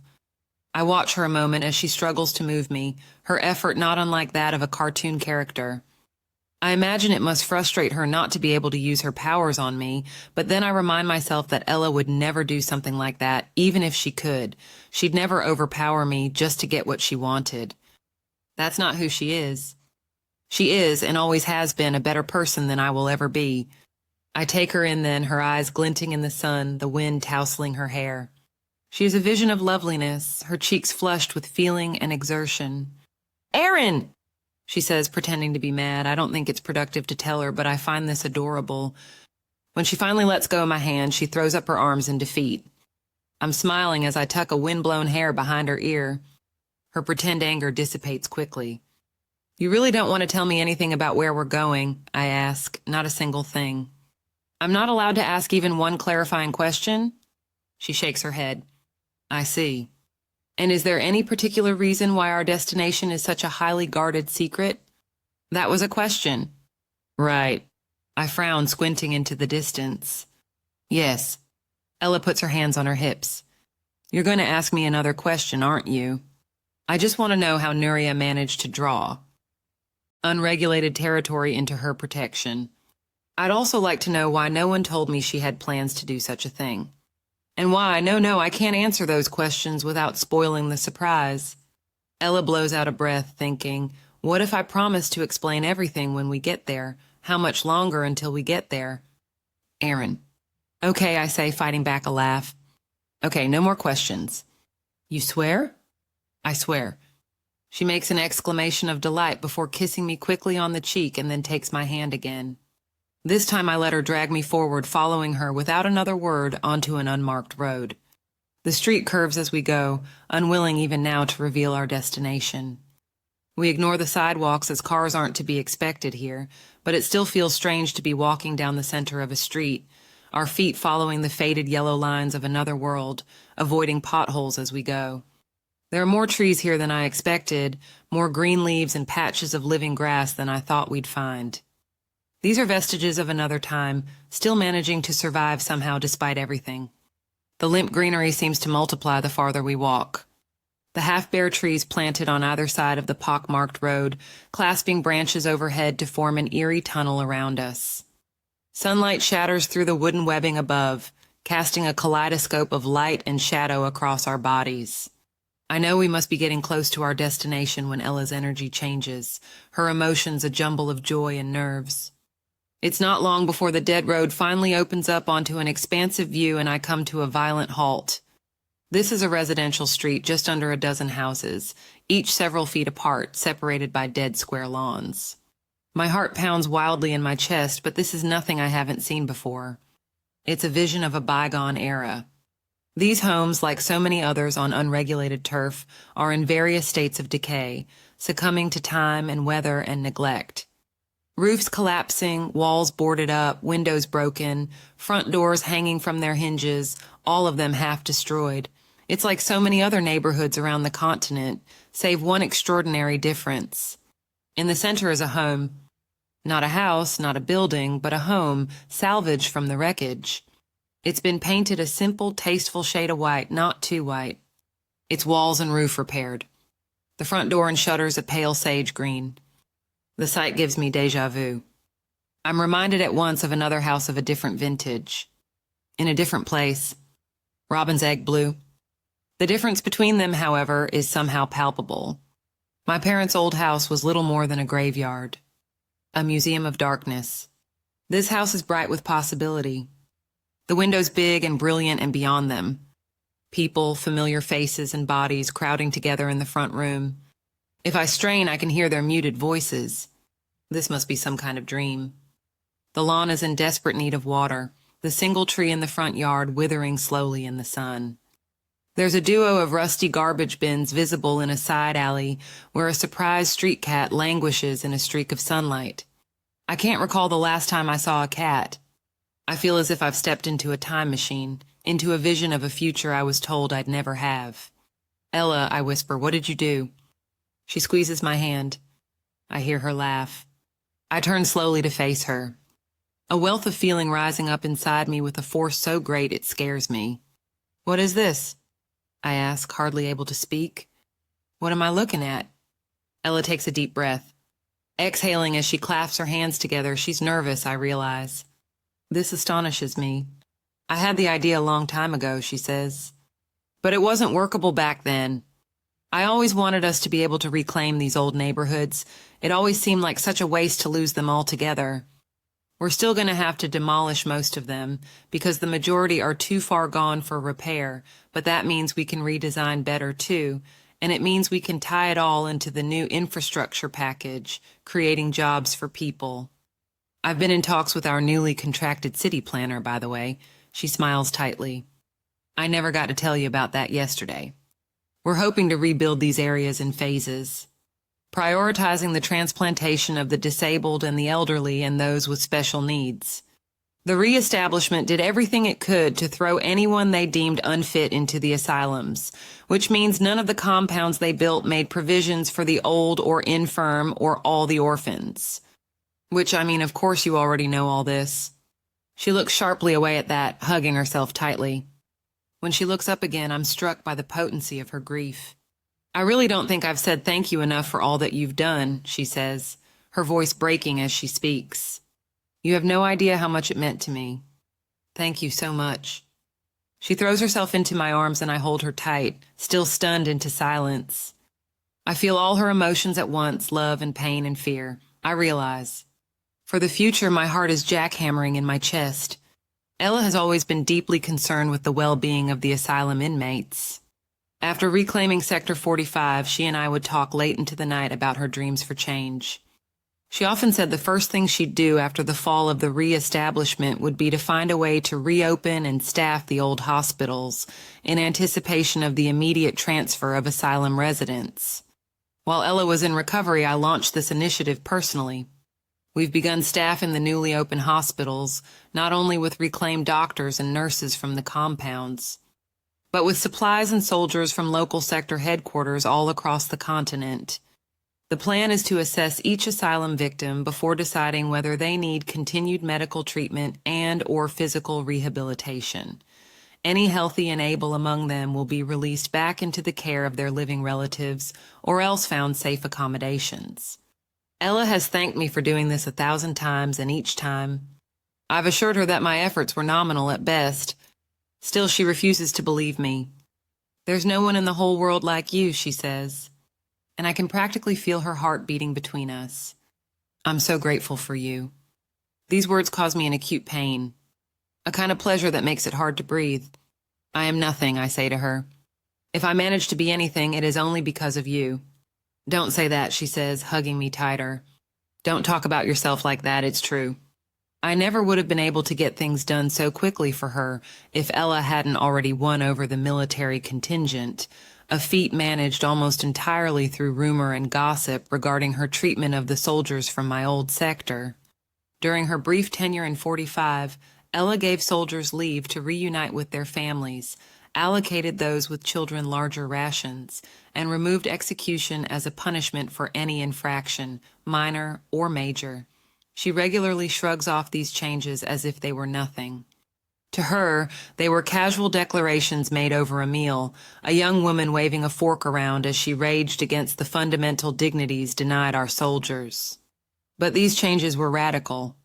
Her effortless compassion toward even the lowest foot soldiers gained Ella loyalty across the continent. It took little work in the end to convince our North American infantrymen and women to take orders from Juliette Farrar's. They moved quickly. When I bade them to do so on her behalf, their superiors, however, have proven an altogether different struggle. Even so, Ella doesn't see yet just how much power she wields, or how significantly her point of view changes the lives of so many. She refuses herself, as a result, any claim to credit. Attributing her decisions to what she calls a basic grasp of human decency, I tell her over and over again how rare it is to find any among us who've retained such decency. Even fewer remain who can look beyond their own struggles long enough to bear witness to the suffering of others, fewer still. Who would do anything about it? That Juliette Farrar's is incapable of seeing herself as an exception is part of what makes her extraordinary. I take a deep, steadying breath as I hold her, still steadying the house in the distance. I hear the muted sound of laughter, the bustle of movement. A door opens somewhere, then slams shut, unleashing sound and clamor, voices growing louder. Where do you want these chairs? I hear someone shout. The preceding answer too quiet to be intelligible. Emotional tremors continue to wreck me. They are setting up for our wedding, I realize. In our house. No. Ella whispers against my chest. It's not true. You deserve every good thing in the world, Aaron. I love you more every single day, and I didn't even think that was possible. This declaration nearly kills me. Ella pulls back to look me in the eye, now fighting tears, and I can hardly look at her for fear I might do the same. You never complain when I want to eat every meal with everyone. You never complain when we spend hours in the queue in the evening. You never complain about sleeping on the floor of our hospital room, which you've done every single night for the last 14 nights. But I know you. I know it must be killing you. She takes a sharp breath. And suddenly she can't meet my eyes. You need quiet, she says. You need space and privacy. I want you to know that I know that. That I see you. I appreciate everything you do for me, and I see it. I see it every single time you sacrifice your comfort for mine, but I want to take care of you too. I want to give you peace. I want to give you a home with me. There's a terrifying heat behind my eyes, a feeling I force myself always to kill at all costs, and which today I am unable to defeat entirely. It's too much. I feel too full. I am too many things. I look away and take a sharp breath, but my exhalation is unsteady, my body unsteady, my heart wild. Ella looks up slowly at first, her expression softening at the sight of my face. I wonder what she sees in me then. I wonder whether she's able to see right through me even now. And then I surprise myself for wondering. Ella's the only one who's ever bothered to wonder whether I'm more than I appear. Still, I can only shake my head, not trusting myself to speak. Ella experiences a sharp stab of fear in the intervening silence and bites her lip before asking, "Was I wrong? Do you hate it?" Hate it. I break away from her entirely at that, finding my voice only as a strange panic seizes me, making it hard for me to breathe. Ella, I don't. I've done nothing to deserve you. The way you make me feel, the things you say to me, it's terrifying. I keep thinking the world will realize any second now how completely unworthy I am. I keep waiting for something horrible to happen, something to reset the scales and return me to hell where I belong, and then all of this will just disappear. You'll just disappear. God, just thinking about it. Ella is shaking her head. You and I, Aaron, people like us think good things will disappear because that's how it's always been. Good things have never lasted in our lives. Happiness has never lasted. And somehow we can only expect what we've experienced. I'm sustaining full-blown anxiety now, my traitorous body shutting down, and Ella takes my hands. Anchoring me, I look into her eyes even as my heart races. But do you know what I've realized? She says, I've realized that we have the power to break these cycles. We can choose happiness for ourselves and for each other, and if we do it often enough, it'll become our new normal, displacing the past. Happiness will stop feeling strange if we see it every day. Ella, I love you, she says. I've always loved you. I'm not going anywhere. I take her into my arms then, pulling her tightly against me, breathing in the familiar scent of her. When she's here, right here, it's so much easier to breathe. She's real when she's in my arms. I don't even know how to thank you for this, I whisper into her hair, closing my eyes against the heat in my head and my chest. You have no idea what it means to me, love. It's the greatest gift anyone has ever given me. She laughs then, soft and gentle. Don't thank me yet, she says, peering up. The house still needs a lot of work. The exterior is in pretty good shape now, but the inside is still kind of a disaster. We were only able to get one of the rooms ready in time, but it was we. I lean back, frowning. Ella laughs out loud at the look on my face. Of course we, she says. Did you think I did this all on my own? Everyone helped. They all gave up so much of their time to make this happen for you. I shake my head. If people helped, they did it for you, I point out, not me. They care about you too, Aaron. That is a very generous lie. I say, smiling now, it's not a lie. It's possibly the biggest lie you've ever told. It's not, even Ian helped. He taught me how to frame a wall, and he was so patient, and you know how he feels about me. Even Nuria helped. Especially Nuria. We couldn't have done any of this without Nuria. I find this especially surprising given her undisguised loathing of my existence. She pulled this area into her protection just for me. Ella nods, then frowns. Well, yes, I mean, sort of. It's also part of a larger plan. I smile wider at that. Really, I say, Nuria's involvement and the involvement of the others makes a great deal more sense if this project is in fact one small part of a broader initiative, though I keep this to myself. Ella seems incapable of believing how much everyone here hates me, and I don't relish disabusing her of this notion. We're going to build a campus for the sanctuary, she explains, and this is the first phase. We had scouts do a ton of site visits beforehand. These are the best and most functional homes in the surrounding area because some of them were used in various capacities by the local sector CCR and her subordinates. I raise my eyebrows, fascinated. Ella never told me about this. She's clearly been hiding this project from me for days, which is both concerning and not. Part of me is relieved to finally understand the distance I felt between us, while the other part of me wishes I'd been involved. So, yeah, we've reclaimed several dozen acres of unregulated territory here, she says, all of which, Up until a couple of weeks ago, were under military control. I figured that as long as we need absolute security, which might be a while, we can't live like we're in prison. We're going to need to expand the sanctuary and give our people here a real, viable life. It's going to be a long road to recovery, Ella adds with a sigh. The work is going to be brutal. The least I can do is give proper shelter, privacy, and amenities to those dedicating their lives to its reconstruction. I want to rebuild all the houses in this area first. Then I want to build schools and a proper hospital. We can safeguard some of the original undeveloped land, turning it into parks. I'm hoping it'll one day become a private campus, a new capital, as we rebuild the world. And then, maybe one day when things are safer, we can let down our walls and reunite with the general public. Wow. I detach from her a moment to look up and down the street, then into the distance. What she's describing is an enormous undertaking. I can't believe how much space they were already able to reclaim. This is a remarkable idea, Ella. Truly. It's brilliant. I look back at her, forcing a smile. I only wish I could have helped. I really, really wanted to tell you about it, she says, her brows knitting together. But I couldn't say anything because I knew you'd want to come see the area. And then you would have noticed all the building materials. And then you would have wanted to know why so many people were working so hard on this one house. And then you would have wanted to know who was going to live in it. I wouldn't have asked that many questions. She shoots me a hard look. No, you're right. I nod. I would have ruined the surprise. Hey! I spin around at the sound of the familiar voice. Kenji is coming around the side yard of the house. He's holding a folding chair in one hand and waving what appears to be a sprig of some kind of flower in the other. You two coming in or what? Brendan is complaining about losing the light or some shit. He says the sun will be directly overhead in a couple of hours, which is apparently really bad for photos. Anyway, Nazira is getting impatient too. She says Jay needs to start getting ready soon. I stare at Kenji. Then Ella, dumbfounded, she already looks perfect. Get ready how? I have to put on my dress, she says and laughs. And makeup, Kenji shouts from across the street.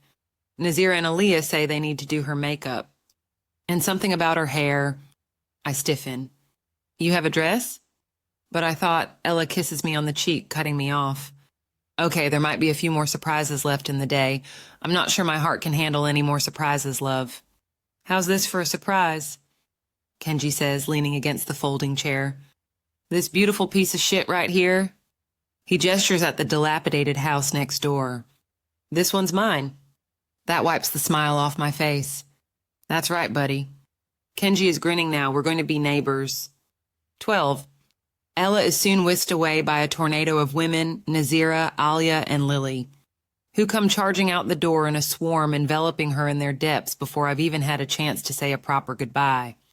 There's little more than a faint squeak from Ella, and she's gone.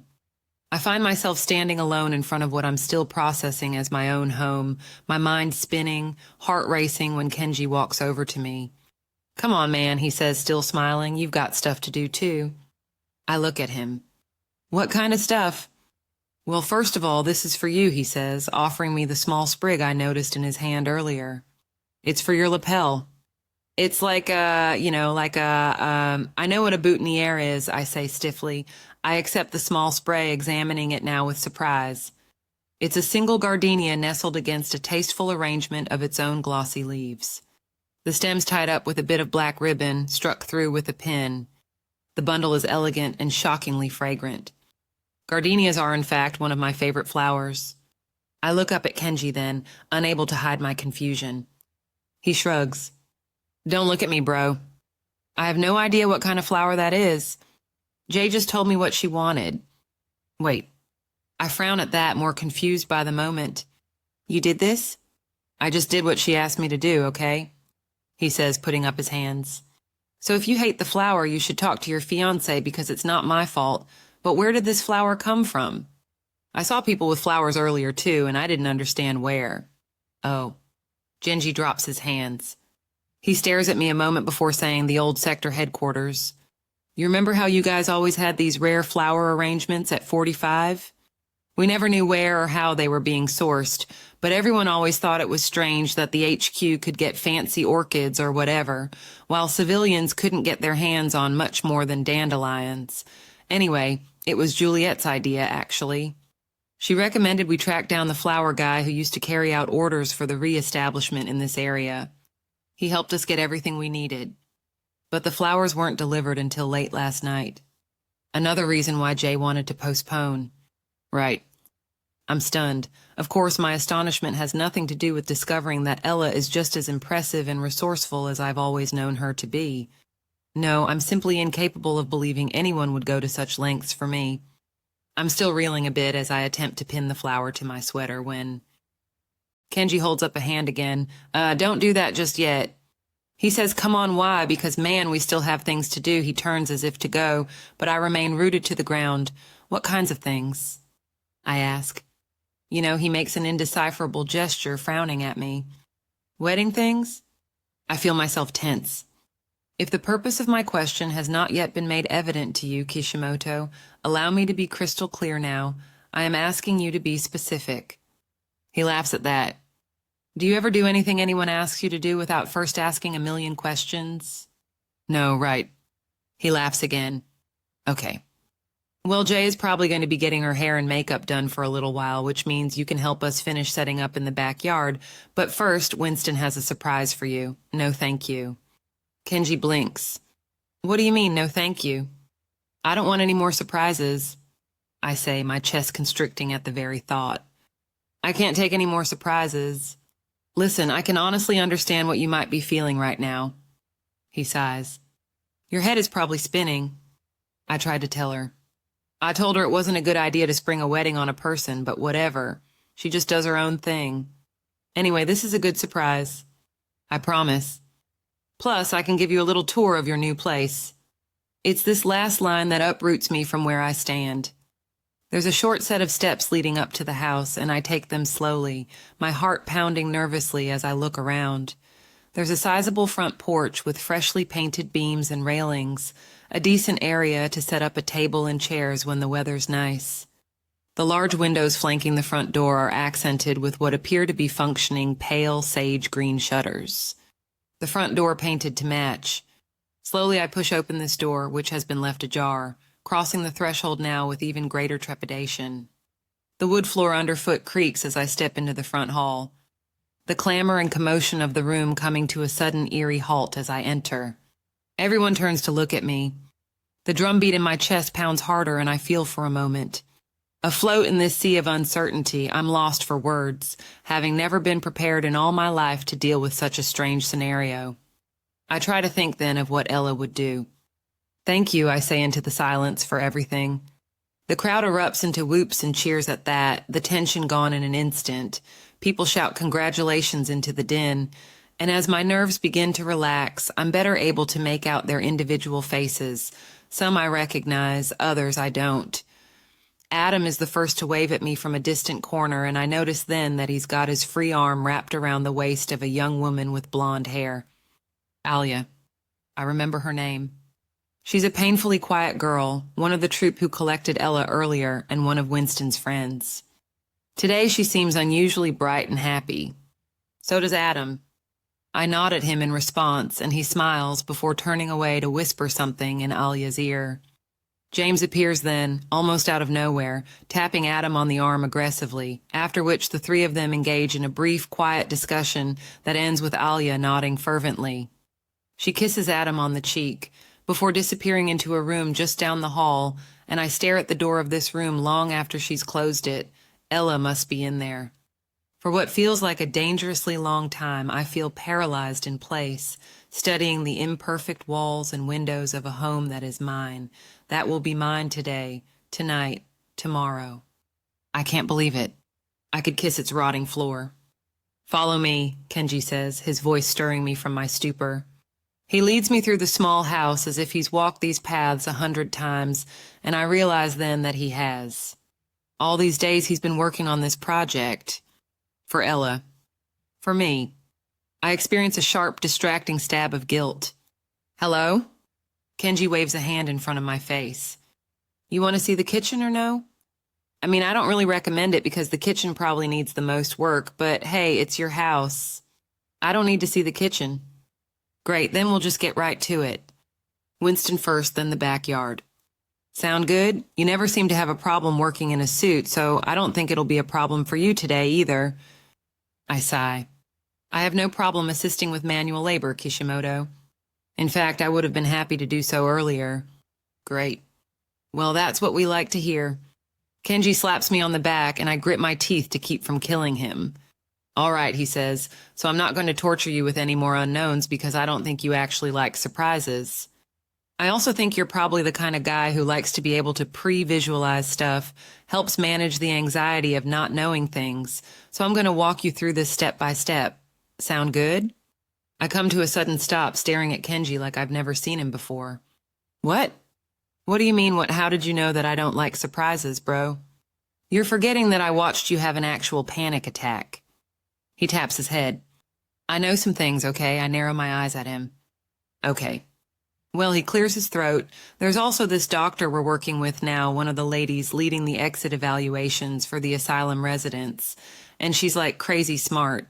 She's got all kinds of interesting things to say about these patients and everything they've been through. Anyway, you should talk to her. We had a patient who was cleared, healthy, fine, totally normal, to be returned to their relatives, but this dude couldn't get on a plane without having a major panic attack. The doctor was explaining to Sam that, for some people, getting on a plane is terrifying because they have to be able to trust the pilot to control the plane, and some people just can't trust like that. They can't cede control. Anyway, it made me think of you. I deeply loathe this comparison, and I tell him as much. I am perfectly capable of getting on planes, I point out. Yeah, I know, but you know what I mean, right? Generally? No. Kenji sighs.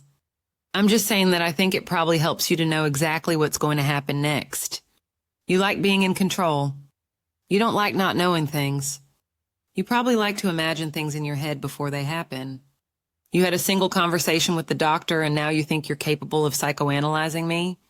I'm not. Kenji throws up his arms. You know what? Whatever. Let's go.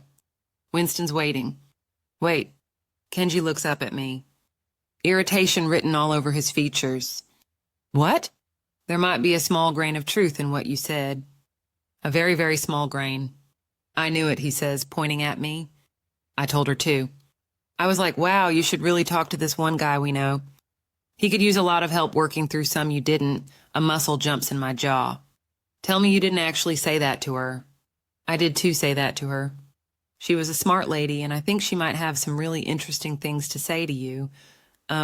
She was talking about some of these inmates and the problems they were facing, and I was like, oh my God, you could be describing Warner right now.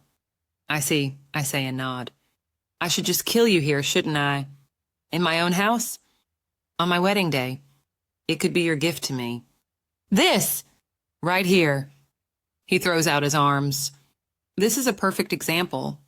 You don't know how to problem solve without resorting to murder. How do you not see this as an issue? He shakes his head. I don't know, man, you really might want to consider... I take a sharp breath, staring up at the ceiling. For the love of God, Kishimoto, where is Winston, and what does he want with me? Did someone say my name? Winston pops his head out of a door in the corridor ahead. Come on in, I'm all ready for you. I shoot Kenji a scathing look before retreating down the hall, peering into the new room with some concern. It appears to be some kind of a bedroom, though it's in desperate need of work. And paint. Winston has set up what appears to be a small command center, a dingy folding table displaying an artfully arranged selection of ties, bow ties, cufflinks, and socks. I stare at it. Beginning to understand, but I'm distracted by a strange, pungent odor that only seems to strengthen the longer I stand here. What on earth is that smell? I ask, frowning at the old wood paneling. Yeah, Winston says, shrugging. We don't know. We think maybe there's a dead rat in the wall. Or maybe a couple of dead rats. What? I look at him sharply. Or, Kenji says brightly, or it's just mold. A delightful alternative. Okay. Winston claps his hands together, beaming. We can talk about the rats tomorrow. You ready to see your suit? What suit? Your wedding suit, Winston says, staring at me now with a strange expression on his face. You didn't really think you were getting married today in the clothes you're wearing, did you? Not that they aren't nice clothes, Kenji adds. To be fair, I meet Winston's eyes. I haven't been able to predict a single thing that was going to happen to me today. How was I supposed to know that you'd managed to salvage my wedding suit from the wreckage? No one told me. We didn't salvage it from the wreckage. Winston says, laughing, I made you a new one. This leaves me briefly speechless. I stare at Winston, then Kenji. You made me a new suit. How? Why? When? What do you mean? Winston is still smiling. We couldn't let you get married without a proper suit. But how did you find the time? You must have been up all night. Brendan ducks his head into the room, then steps fully inside, finishing most of the work by hand. Yes, Winston was up all night on your behalf, hardly slept at all, which is why it wasn't very nice of you to be so rude to him this morning. I glance from Brendan to Winston to Kenji. I have no idea what to say. And I'm just thinking of how to respond when Adam and James show up at the door, 2 sets of knuckles, knocking a rapid staccato on the frame. Hi, James says, abandoning the door and his brother to invade my personal space. Did they tell you I'm the only kid allowed at the wedding? Well, I am. I'm the only kid allowed at the wedding. My friends are super jealous right now because they're all stuck in class. And was there any particular reason? I asked carefully why they made an exception for you. James rolls his eyes and lunges at me, hugging me right around the middle in a show of unprecedented self-assurance that shocks me briefly into paralysis. Congratulations, he says against my sweater. I'm really happy for you guys. I have to remind myself that James is not only biologically my brother, also a child and undeserving of rejection. I pat him on the head in a single wooden movement that startles a laugh out of Kenji, a gasp from Winston, stunned silence from Brendan, and slack-jawed astonishment from Adam. I clear my throat, disengaging from James as gently as I can. Thank you, I say to him. You're welcome, he says, beaming. Thanks for inviting me. I didn't invite, so Adam cuts me off, trying and failing now to fight a smile. We just came by to check in with you on a couple of details. He glances at James. Right, buddy? James nods. Right. First of all, did anyone talk to you about your vows? Do you want to go traditional, or do you plan on saying something he's going traditional? Kenji says, answering for me before I've had a chance to respond.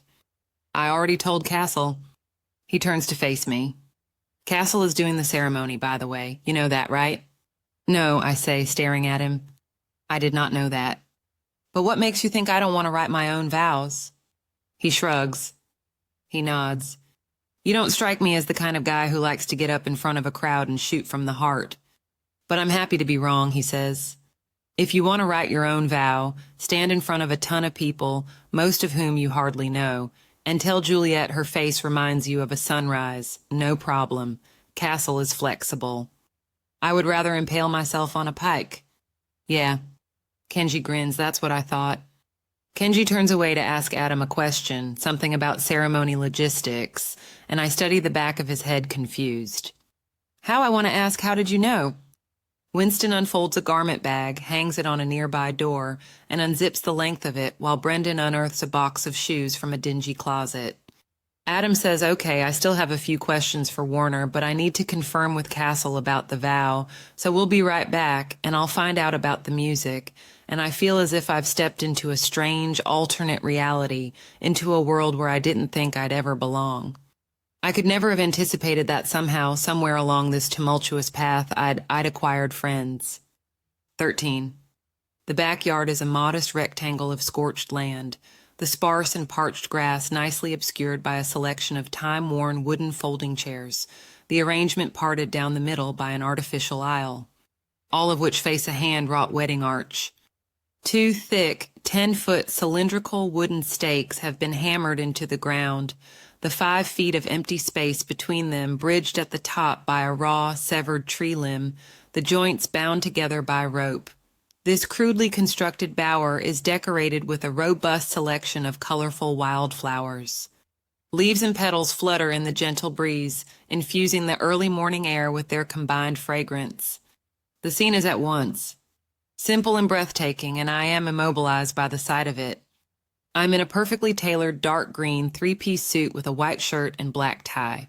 My original suit was black by request. Winston told me he decided to go with this deep shade of green because he thought it would suit my eyes and offset my gold hair. I wanted to argue with him, except that I was genuinely impressed with the quality of his work and did not protest when he handed me a pair of black, patent leather shoes to match. Absently, I touched the gardenia affixed to my lapel. Feeling the always present weight of the velvet box against my thigh, there are folding tables arranged along the opposite end of the yard, still waiting for their tablecloths, and I have been assigned the task of dressing them. I have also been ordered to see to the tables and chairs that need to be arranged inside the as-yet unfurnished living and dining rooms, where the reception is meant to take place later this evening, after a breakpost ceremony, during which our guests will change work shifts, see to things back at the base, and Ella and I will have a chance to take pictures. This all sounds so perfectly human as to render me ill. I have as a result done none of the things requested of me. I've been unable to move from this spot, staring at the wedding arch where I will soon be expected to stand and wait. I clutch the back of a chair, holding on for dear life, as the weight of the day's revelations inhale me, drowning me in their depths. Kenji's right. I don't enjoy surprises. This is fundamentally true, and yet I would like to be the kind of person who enjoys surprises. I want to live a life like this, to be able to withstand unexpected moments of kindness delivered by the person I love most in the world. It's only that I don't know what to do with these experiences. My body doesn't know how to accept or digest them. I'm so happy it's physically uncomfortable. I'm so full of hope it seems to depress my chest, forcing the air from my lungs. I draw in a sharp breath against this feeling, forcing myself to be calm while doing, over and over, the mental gymnastics necessary to remind myself that my fears are irrational when I feel the approach of a familiar nervous energy. I turn around carefully to meet her, surprised she sought me out at all. "Hey," Sam says, trying to smile. She's dressed up. She even appears to have attempted something like makeup, her eyelids shimmering in the soft light of the morning. "Big day. Yes, listen, I'm sorry." She sighs. "I didn't mean to lash out at you like that last night, really, I didn't." I nod, then look away, staring into the distance. This yard is separated from its neighbors by only a short, shabby wooden fence. Kenji will no doubt spend the rest of our lives tormenting me from over top of it. Sam sighs again, louder this time. "I know you and I don't always see eye to eye," she says, "but I'm hoping maybe if we get to know each other better, that'll change." I look up at that, analyzing Sam now. She's being sincere, but I find her suggestion unlikely. I notice Nuria in my periphery then, huddled up with her father and 3 others, and shift my gaze in her direction. She's wearing a simple sheath dress in a shade of chartreuse that complements her dark skin. She appears to be happy at the moment, smiling, which even I realize is rare for Nuria these days. Sam follows my line of sight, seeming to understand where my thoughts have gone. "I know she's a little hard on you sometimes, but she's been under crazy amounts of pressure lately. She's never had to oversee so many people or so many details, and the Reestablishment has been a lot harder to deconstruct than we'd thought. You can't even imagine, can I?" I almost smile, even as my jaw tenses. You think me incapable of understanding the weight of the burden we shoulder now. Sam looks away. "I didn't say that. That's not what I meant. Our position is worse than precarious," I say to her. "And whatever you think of me, whatever you think you understand about me, I am only trying to help." For the 3rd time, Sam sighs. Now, more than ever, those of us at the sanctuary should be allied, but Sam and Nuria have grown to detest me over the last couple of weeks because I challenge them at every turn, refusing to agree with their tactics or ideology when I find it lacking. And unwilling to acquiesce merely to get along, they find this fundamentally infuriating, and I don't care. I refuse to do anything that would put Ella's life in jeopardy, and letting our movement fail would be doing exactly that. "I want us to try again," Sam says, steely now as she meets my eyes. "I want us to start over. We've been fighting a lot lately, and I think you would agree with me that it's not sustainable. We should be united right now." United? Nuria deliberately made me think I couldn't get married. She willfully manipulated the truth to make the situation seem dire, simply to wound me. How can such petty machinations form any foundation for unity? She wasn't trying to wound you, she was trying to protect you. In what alternate reality could that possibly be true? Sam's anger flares. You know what your problem is? Yes, the list is long. Oh my God, she says, her irritation building. This is exactly your problem. You think you know everything. You're uncooperative, you're uncompromising, and you've already decided you've figured everything out. You don't know how to be part of a team. You and Nuria don't know how to take constructive criticism. Constructive criticism? Sam gapes at me. You call your criticism constructive? You're free to call it whatever you like, I say unkindly, but I refuse to remain silent when I believe you and Nuria are making the wrong choices. You regularly forget that I was raised within the Reestablishment from its infancy, and that there is a great deal I understand about the mechanics of our enemies' minds, more than you are even willing to consider. All okay over here? Castle asks, striding toward us. His smile is uncertain. We're not talking about work right now, are we? Oh, everything is fine, Sam says too brightly. I was just reminding Werner here how much Nuria has done to keep him and Juliette safe on their wedding day.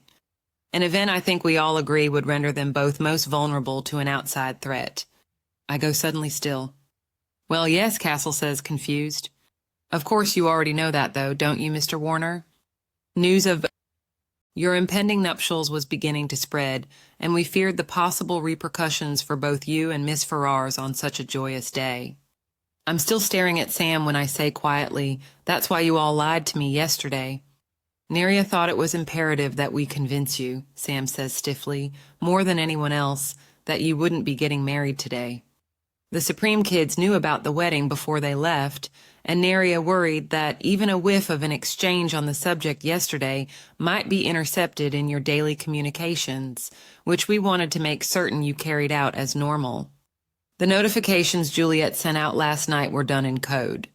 I see, I say, glancing again at Nuria, who's now deep in conversation with the girls, Sonia and Sarah, both of whom are holding what appear to be small black suitcases. I should be touched by this gesture of protection, but the fact that they felt I couldn't be trusted with such a plan does little to improve my mood. You do realize you could have simply asked me to say nothing, don't you? I'm perfectly capable of discretion. What is going on between you two? Castle frowns. This is not the energy I expected from either of you on Sir. Ian is standing at the sliding screen door, the only access point into the house from the backyard, and motioning Castle forward with an agitated wave.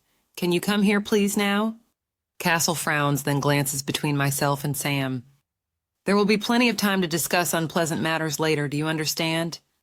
Today is a day of celebration for all of us. Oh, don't worry, Sam says to Castle.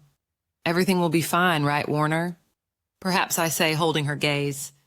Sam and I say nothing else, and Castle shakes his head before stalking off, leaving the two of us alone to enjoy an uncomfortable moment of silence. Sam takes a sudden deep breath. Anyway, she says loudly, looking around now for an exit. Exciting day. Best wishes and everything. My jaw clenches. I'm saved the need to respond to this limp performance of civility by the abrupt, sharp bark of a dog, accompanied by the timid admonishment of a human. Sam and I both spin around toward the sounds. An animal I hardly recognize is scratching wildly at the screen door, yapping at me specifically from several feet away. Its once mangy matted fur is now a healthy brown, with an unexpected smattering of white. This accomplishment is undermined by its bright red collar and ridiculous matching headband, the undignified accessory crowned with a large crimson bow, which sits atop the animal's head. The perpetrator of this crime is standing just beyond the dog, a tall, red-headed young woman desperately begging the pup to be calm. Kenji had said her name was Yara. She struggles in vain. The creature pays her no mind as he barks over and over, all the while pawing anxiously at the screen door. My screen door, which he will no doubt destroy if he does not soon desist. Let him out, I say to her, my voice carrying.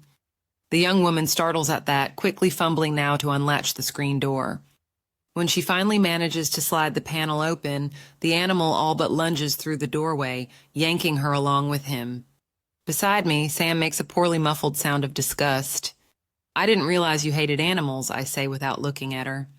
Oh, I love animals. Animals are better at being human than people are. I don't disagree. Shocking. I turn to face her, surprised. Why are you so angry? Sam sighs and nods discreetly at Yara, who waves enthusiastically even as she's dragged along in our direction. I raise my eyebrows at Sam. Oh, don't look at me like that, she says, irritated. You have no idea what Nuria and I have had to deal with since you arrived. It got 100 times worse after everyone decided you were some kind of a hero. It was a really low moment for us, realizing that so many people we respected were shockingly shallow. If it makes you feel any better, I say, taking a breath as I lift a hand in Yara's direction, I don't like it either. Bullshit, Sam says automatically, but I sense her flicker of uncertainty. I lower my voice as Yara closes in on us. Would you enjoy being reduced to nothing but your physical footprint, forced all the while to absorb the weight of strangers' indecent emotions as they assess and undress you? Sam stiffens beside me. She turns to look at me, her feelings scattered and confused. I feel her re-examining me. Hi, Yara says, coming to a stop in front of us. She is an objectively kind young woman, I recognize this, even as I fight back a wave of revulsion. Yara has done the animal, and me by extension, a great courtesy, which she needn't have done for a stranger on such short notice. Still, her feelings are both generous and disconcerting, some of them loud enough to make me physically uncomfortable. The dog is wise enough to halt at my feet. He lifts a tentative paw as if to touch me, and I give him a sharp look, after which the paw retreats. In the intervening silence, the dog stares up at me with big dark eyes, his tail wagging furiously. It was kind of you to wash the animal, I say to Yara, still staring at the dog. He looks much better now. Oh, it was my pleasure, she says, hesitating before adding, You look really, really nice today. My smile is tight. I don't want to feel what she's feeling right now. I don't want to know these things, not ever, but especially not on my wedding day. I bend down to look the dog in the eye and draw a gentle hand over his head, into which he eagerly leans. He sniffs me, nosing the palm of my hand, and I pull away before the beast decides to lick me. I decide instead to check his collar. There is a single metal coin hanging from the red strap, and I pinch it between 2 fingers the better to examine it. Dog. That's what you said you wanted to call him, right? Yara is still smiling. Dog? I look up at her then, meeting the young woman's eyes against my better judgment, and her smile trembles. Sam stifles a laugh. Yes, I say slowly. I suppose I did say something like that. Yara beams. Well, he's all yours now. Happy wedding and everything. I stand up sharply. What? Oh, and it looks like he's already been neutered, so I think he's had a family before. You made a great choice. I'm not sure what kind of dog he is. He's definitely some kind of mixed breed, but he's not totally wild, and I think he'll be a good... I'm afraid you've gravely misunderstood the situation. I don't want a dog. I merely wanted you to wash the animal and maybe feed it. Sam is laughing openly now, and I pivot to face her. You think this is funny? What am I supposed to do with a dog? I don't know. She shoots me an incredulous look. Give it a loving home? Don't be ridiculous. I'm so sorry. Yara says, her eyes widening now with panic. I thought he was your dog. I didn't think he was. He doesn't obey anyone else, and he seems really attached to you. Don't worry, Yara, Sam says gently. You did great. Warner just wasn't expecting you to be so generous, and he's kind of, overwhelmed with gratitude right now. Isn't that right, Warner? She turns to me. Yara was so kind to get Dog here all washed and ready for your wedding day, wasn't she? Very kind, I say, my jaw tensing. Yara looks nervously in my direction. Really? Briefly, I meet her eyes. Really, she flushes. Yara, why don't you hold on to, she fights back a smile, Dog until the end of the ceremony. Maybe make sure he gets something to eat. Oh, sure. Yara shoots me one last furtive look before tugging gently on the animal's leash. The dog whines at that, then barks as she coaxes him, 1 foot at a time, back toward the house. I turn my eyes skyward. This is unforgivable. Why, I can practically hear Sam's smile. I bet Juliette would love to have a dog. I look at Sam. Did you know, I once watched a dog vomit and then proceed to eat its own vomit. Okay, and then vomit again. Sam crosses her arms. That was one dog. Another dog once defecated right in front of me while I was patrolling a compound. That's perfectly normal. after which it promptly ate its own feces. Sam crosses her arms. All right. Well, that's still better than the awful things I've seen humans do. I'm prevented from responding by a sudden swell of commotion. People are starting to rush around, pushing past us to scatter wildflowers in the grassy aisle. Sonia and Sarah, clad in identical green gowns, take positions adjacent to the wedding arch, their black suitcases gone. In their hands, they hold matching violins and bows, the sight of which paralyzes me anew. I feel that familiar pain in my chest, something like fear. It's beginning. You're right, though, I say quietly to Sam, wondering for the 100th time what Ella might be doing inside the house. She'd love to have a dog. I'm sorry, did you just say I was right about something? I release a sharp breath. It sounds almost like a laugh. You know, Sam says thoughtfully, I think this might be the most pleasant conversation you and I have ever had. Your standards are very low then. When it comes to you, Warner, my standards have to be low. I manage to smile at that, but I'm still distracted. Castle is walking toward the arch now, a small leather-bound notebook in his hand, a sprig of lavender pinned to his lapel. He nods at me as he goes, and I can only stare, feeling suddenly like I can't breathe. I've seen her, by the way, Sam says softly. I turn to face her. Juliette, Sam smiles. She looks beautiful. I'm struggling to formulate a response to this when I sense the approach of a familiar presence. His hand lands on my arm, and for the first time I don't flinch. Hey man, Kenji says, materializing at my side in a surprisingly sharp suit. You ready? There's not much of a wedding party, so we're not doing a processional, which means Jay will be walking down the aisle pretty soon. Nazira just gave us the 10 minutes. Kenji trails off, distracted, as if on cue, by Nazira herself. She saunters toward the wedding arch, tall and steady in a gauzy blush-colored gown. She grins at Castle, who acknowledges her with a smile of his own. Nazira takes a position just off to the side of the arch, adjusting her skirts as she settles in place. It becomes terrifyingly clear to me then exactly where Ella is expected to soon stand. Where I'm expected to soon stand. But I haven't finished with the tablecloths, I say. Or the seating inside, yeah. I noticed. Kenji takes a sharp breath, tearing his gaze away from Nazira to look me in the eye. Anyway, don't worry, we took care of it. You seemed really busy, standing still for half an hour staring at nothing. We didn't want to interrupt. All right, I think I should get going, Sam says, offering me a real, genuine smile. Neria is saving me a seat. Good luck out there. I nod at her as she goes, surprised to discover that, despite the long road ahead, there might be hope of a truce between us after all. Okay. Kenji claps his hands together. First things first, do you need to go to the bathroom or anything before we start? Personally, I think you should go even if you don't think you have to, because it would be really awkward if you suddenly had to stop. Right. Kenji says, slapping his hand to his forehead. My bad, bro. I forgot. You never have to use the bathroom, do you? No. No, of course not. Because that would be human, and we both know you're secretly a robot. I sigh, resisting the urge to run my hands through my hair. Seriously, though, anything you need to do before you go up there? You've got the ring, right? My heart is pounding furiously in my chest now. And yes, okay then. Kenji nods toward the wedding arch. Go ahead and get into position under that flower thing. Castle will show you exactly where to stand. I turn sharply to face him. You're not coming with me.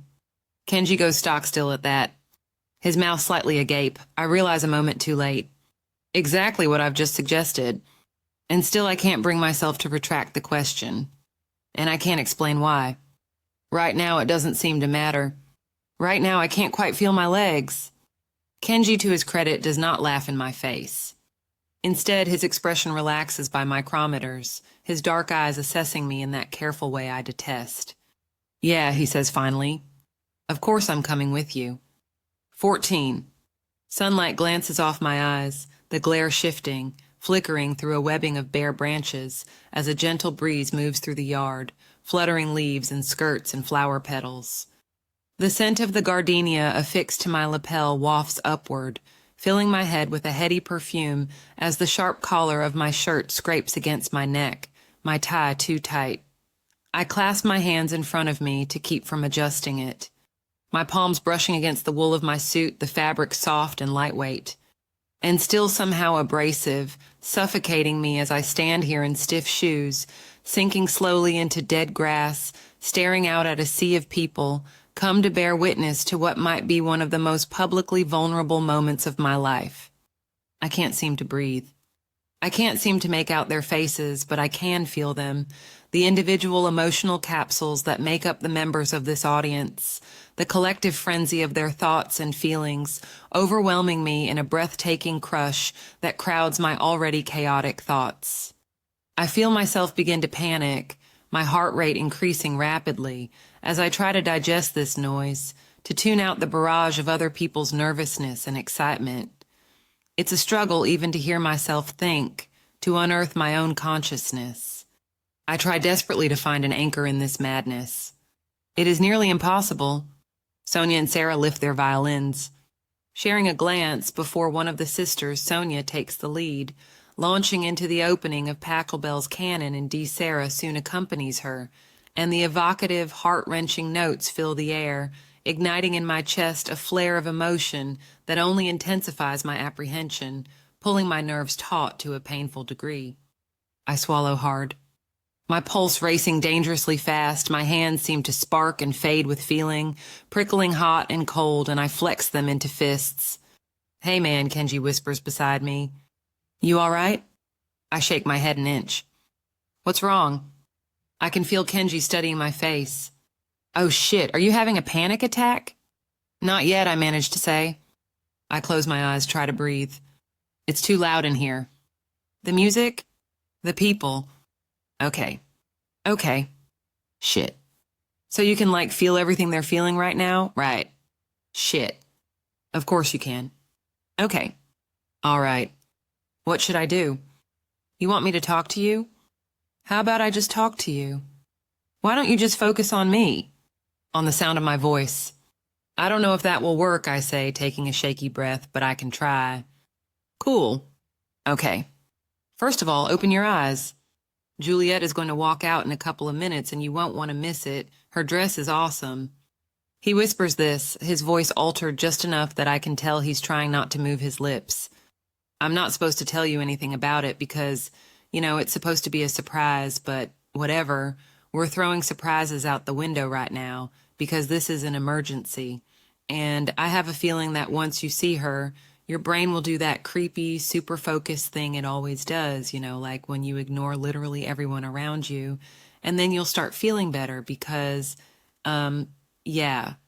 He laughs nervously. You know what? I'm beginning to realize only right this second that when she's around, you don't even seem to notice other people. So until then I'm just going to describe her to you because, like I said, she's going to look great. Her dress is really, really pretty. And I don't even know anything about dresses, so that should tell you something. The sound of his voice is a strange lifeline. The more he speaks, filling my head with easily digestible nonsense, I feel my heart rate start to slow. The iron fist around my lungs beginning slowly to unclench. I force my eyes open. And the scene briefly blurs in and out of focus, the pounding of my heart still loud in my head. I glance at Kenji, who is staring straight ahead, his face at rest as if nothing is amiss. This helps ground me somehow, and I manage to pull myself together long enough to look down the petal-dusted aisle. So Juliette's dress is, really glittery, but also really soft-looking. Winston and Aaliyah had to come up with a new design on such short notice, Kenji explains, but they were able to repurpose some gown you guys got at the supply center yesterday. There was lots of sheer fluffy fabric. I don't know what it's called. Tulle? Yes, tulle, yes. Whatever. Anyway, Aaliyah spent all night, first of all, making it nicer and then sewing these little glittery beads all over it. But, in a nice way, it's really nice, and it's got, these little tulle sleeves that aren't really sleeves. They sort of fall off the shoulder. Hey, is this helping? Yes, I say, drawing in a full breath for the first time in minutes. Great, so nice sleeves and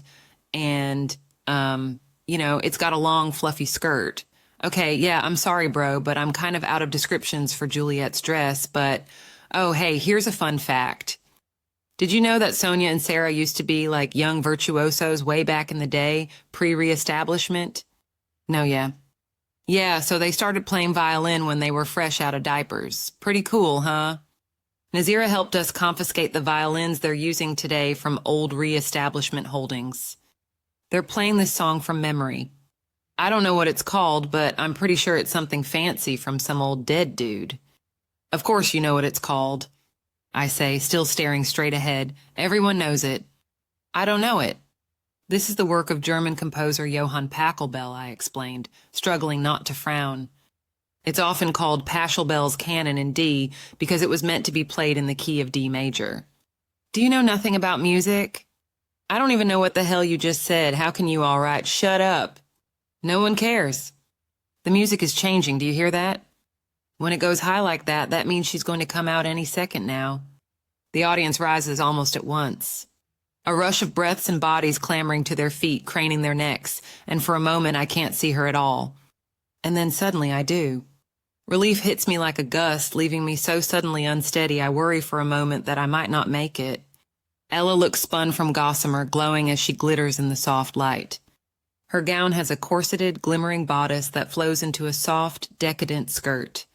Her arms bare, save delicate off the shoulder scraps of tulle that graze her skin. She is luminous. I've never seen her wear makeup, and I have no idea what they've done to her face, except that she is now so beautiful as to be unreal. Her hair in an elegant arrangement atop her head, a long veil gracing her shoulders, flowing with her as she walks. She does not look like she belongs in this world, or in this dingy backyard, or in this dilapidated neighborhood, or on this crumbling planet. She is above it, above us all. A spark of light separated from the sun, a dangerous heat builds behind my eyes, and I force myself to fight it back, to remain calm. But when she sees me, she smiles, and I nearly lose the fight. I told you it was a nice dress, Kenji whispers. Kenji, yes, thank you, I say, still staring at Ella. For everything, anytime, he says, his voice more subdued than before. This is the beginning of a new chapter for all of us, man. For the whole world. This wedding is making history right now.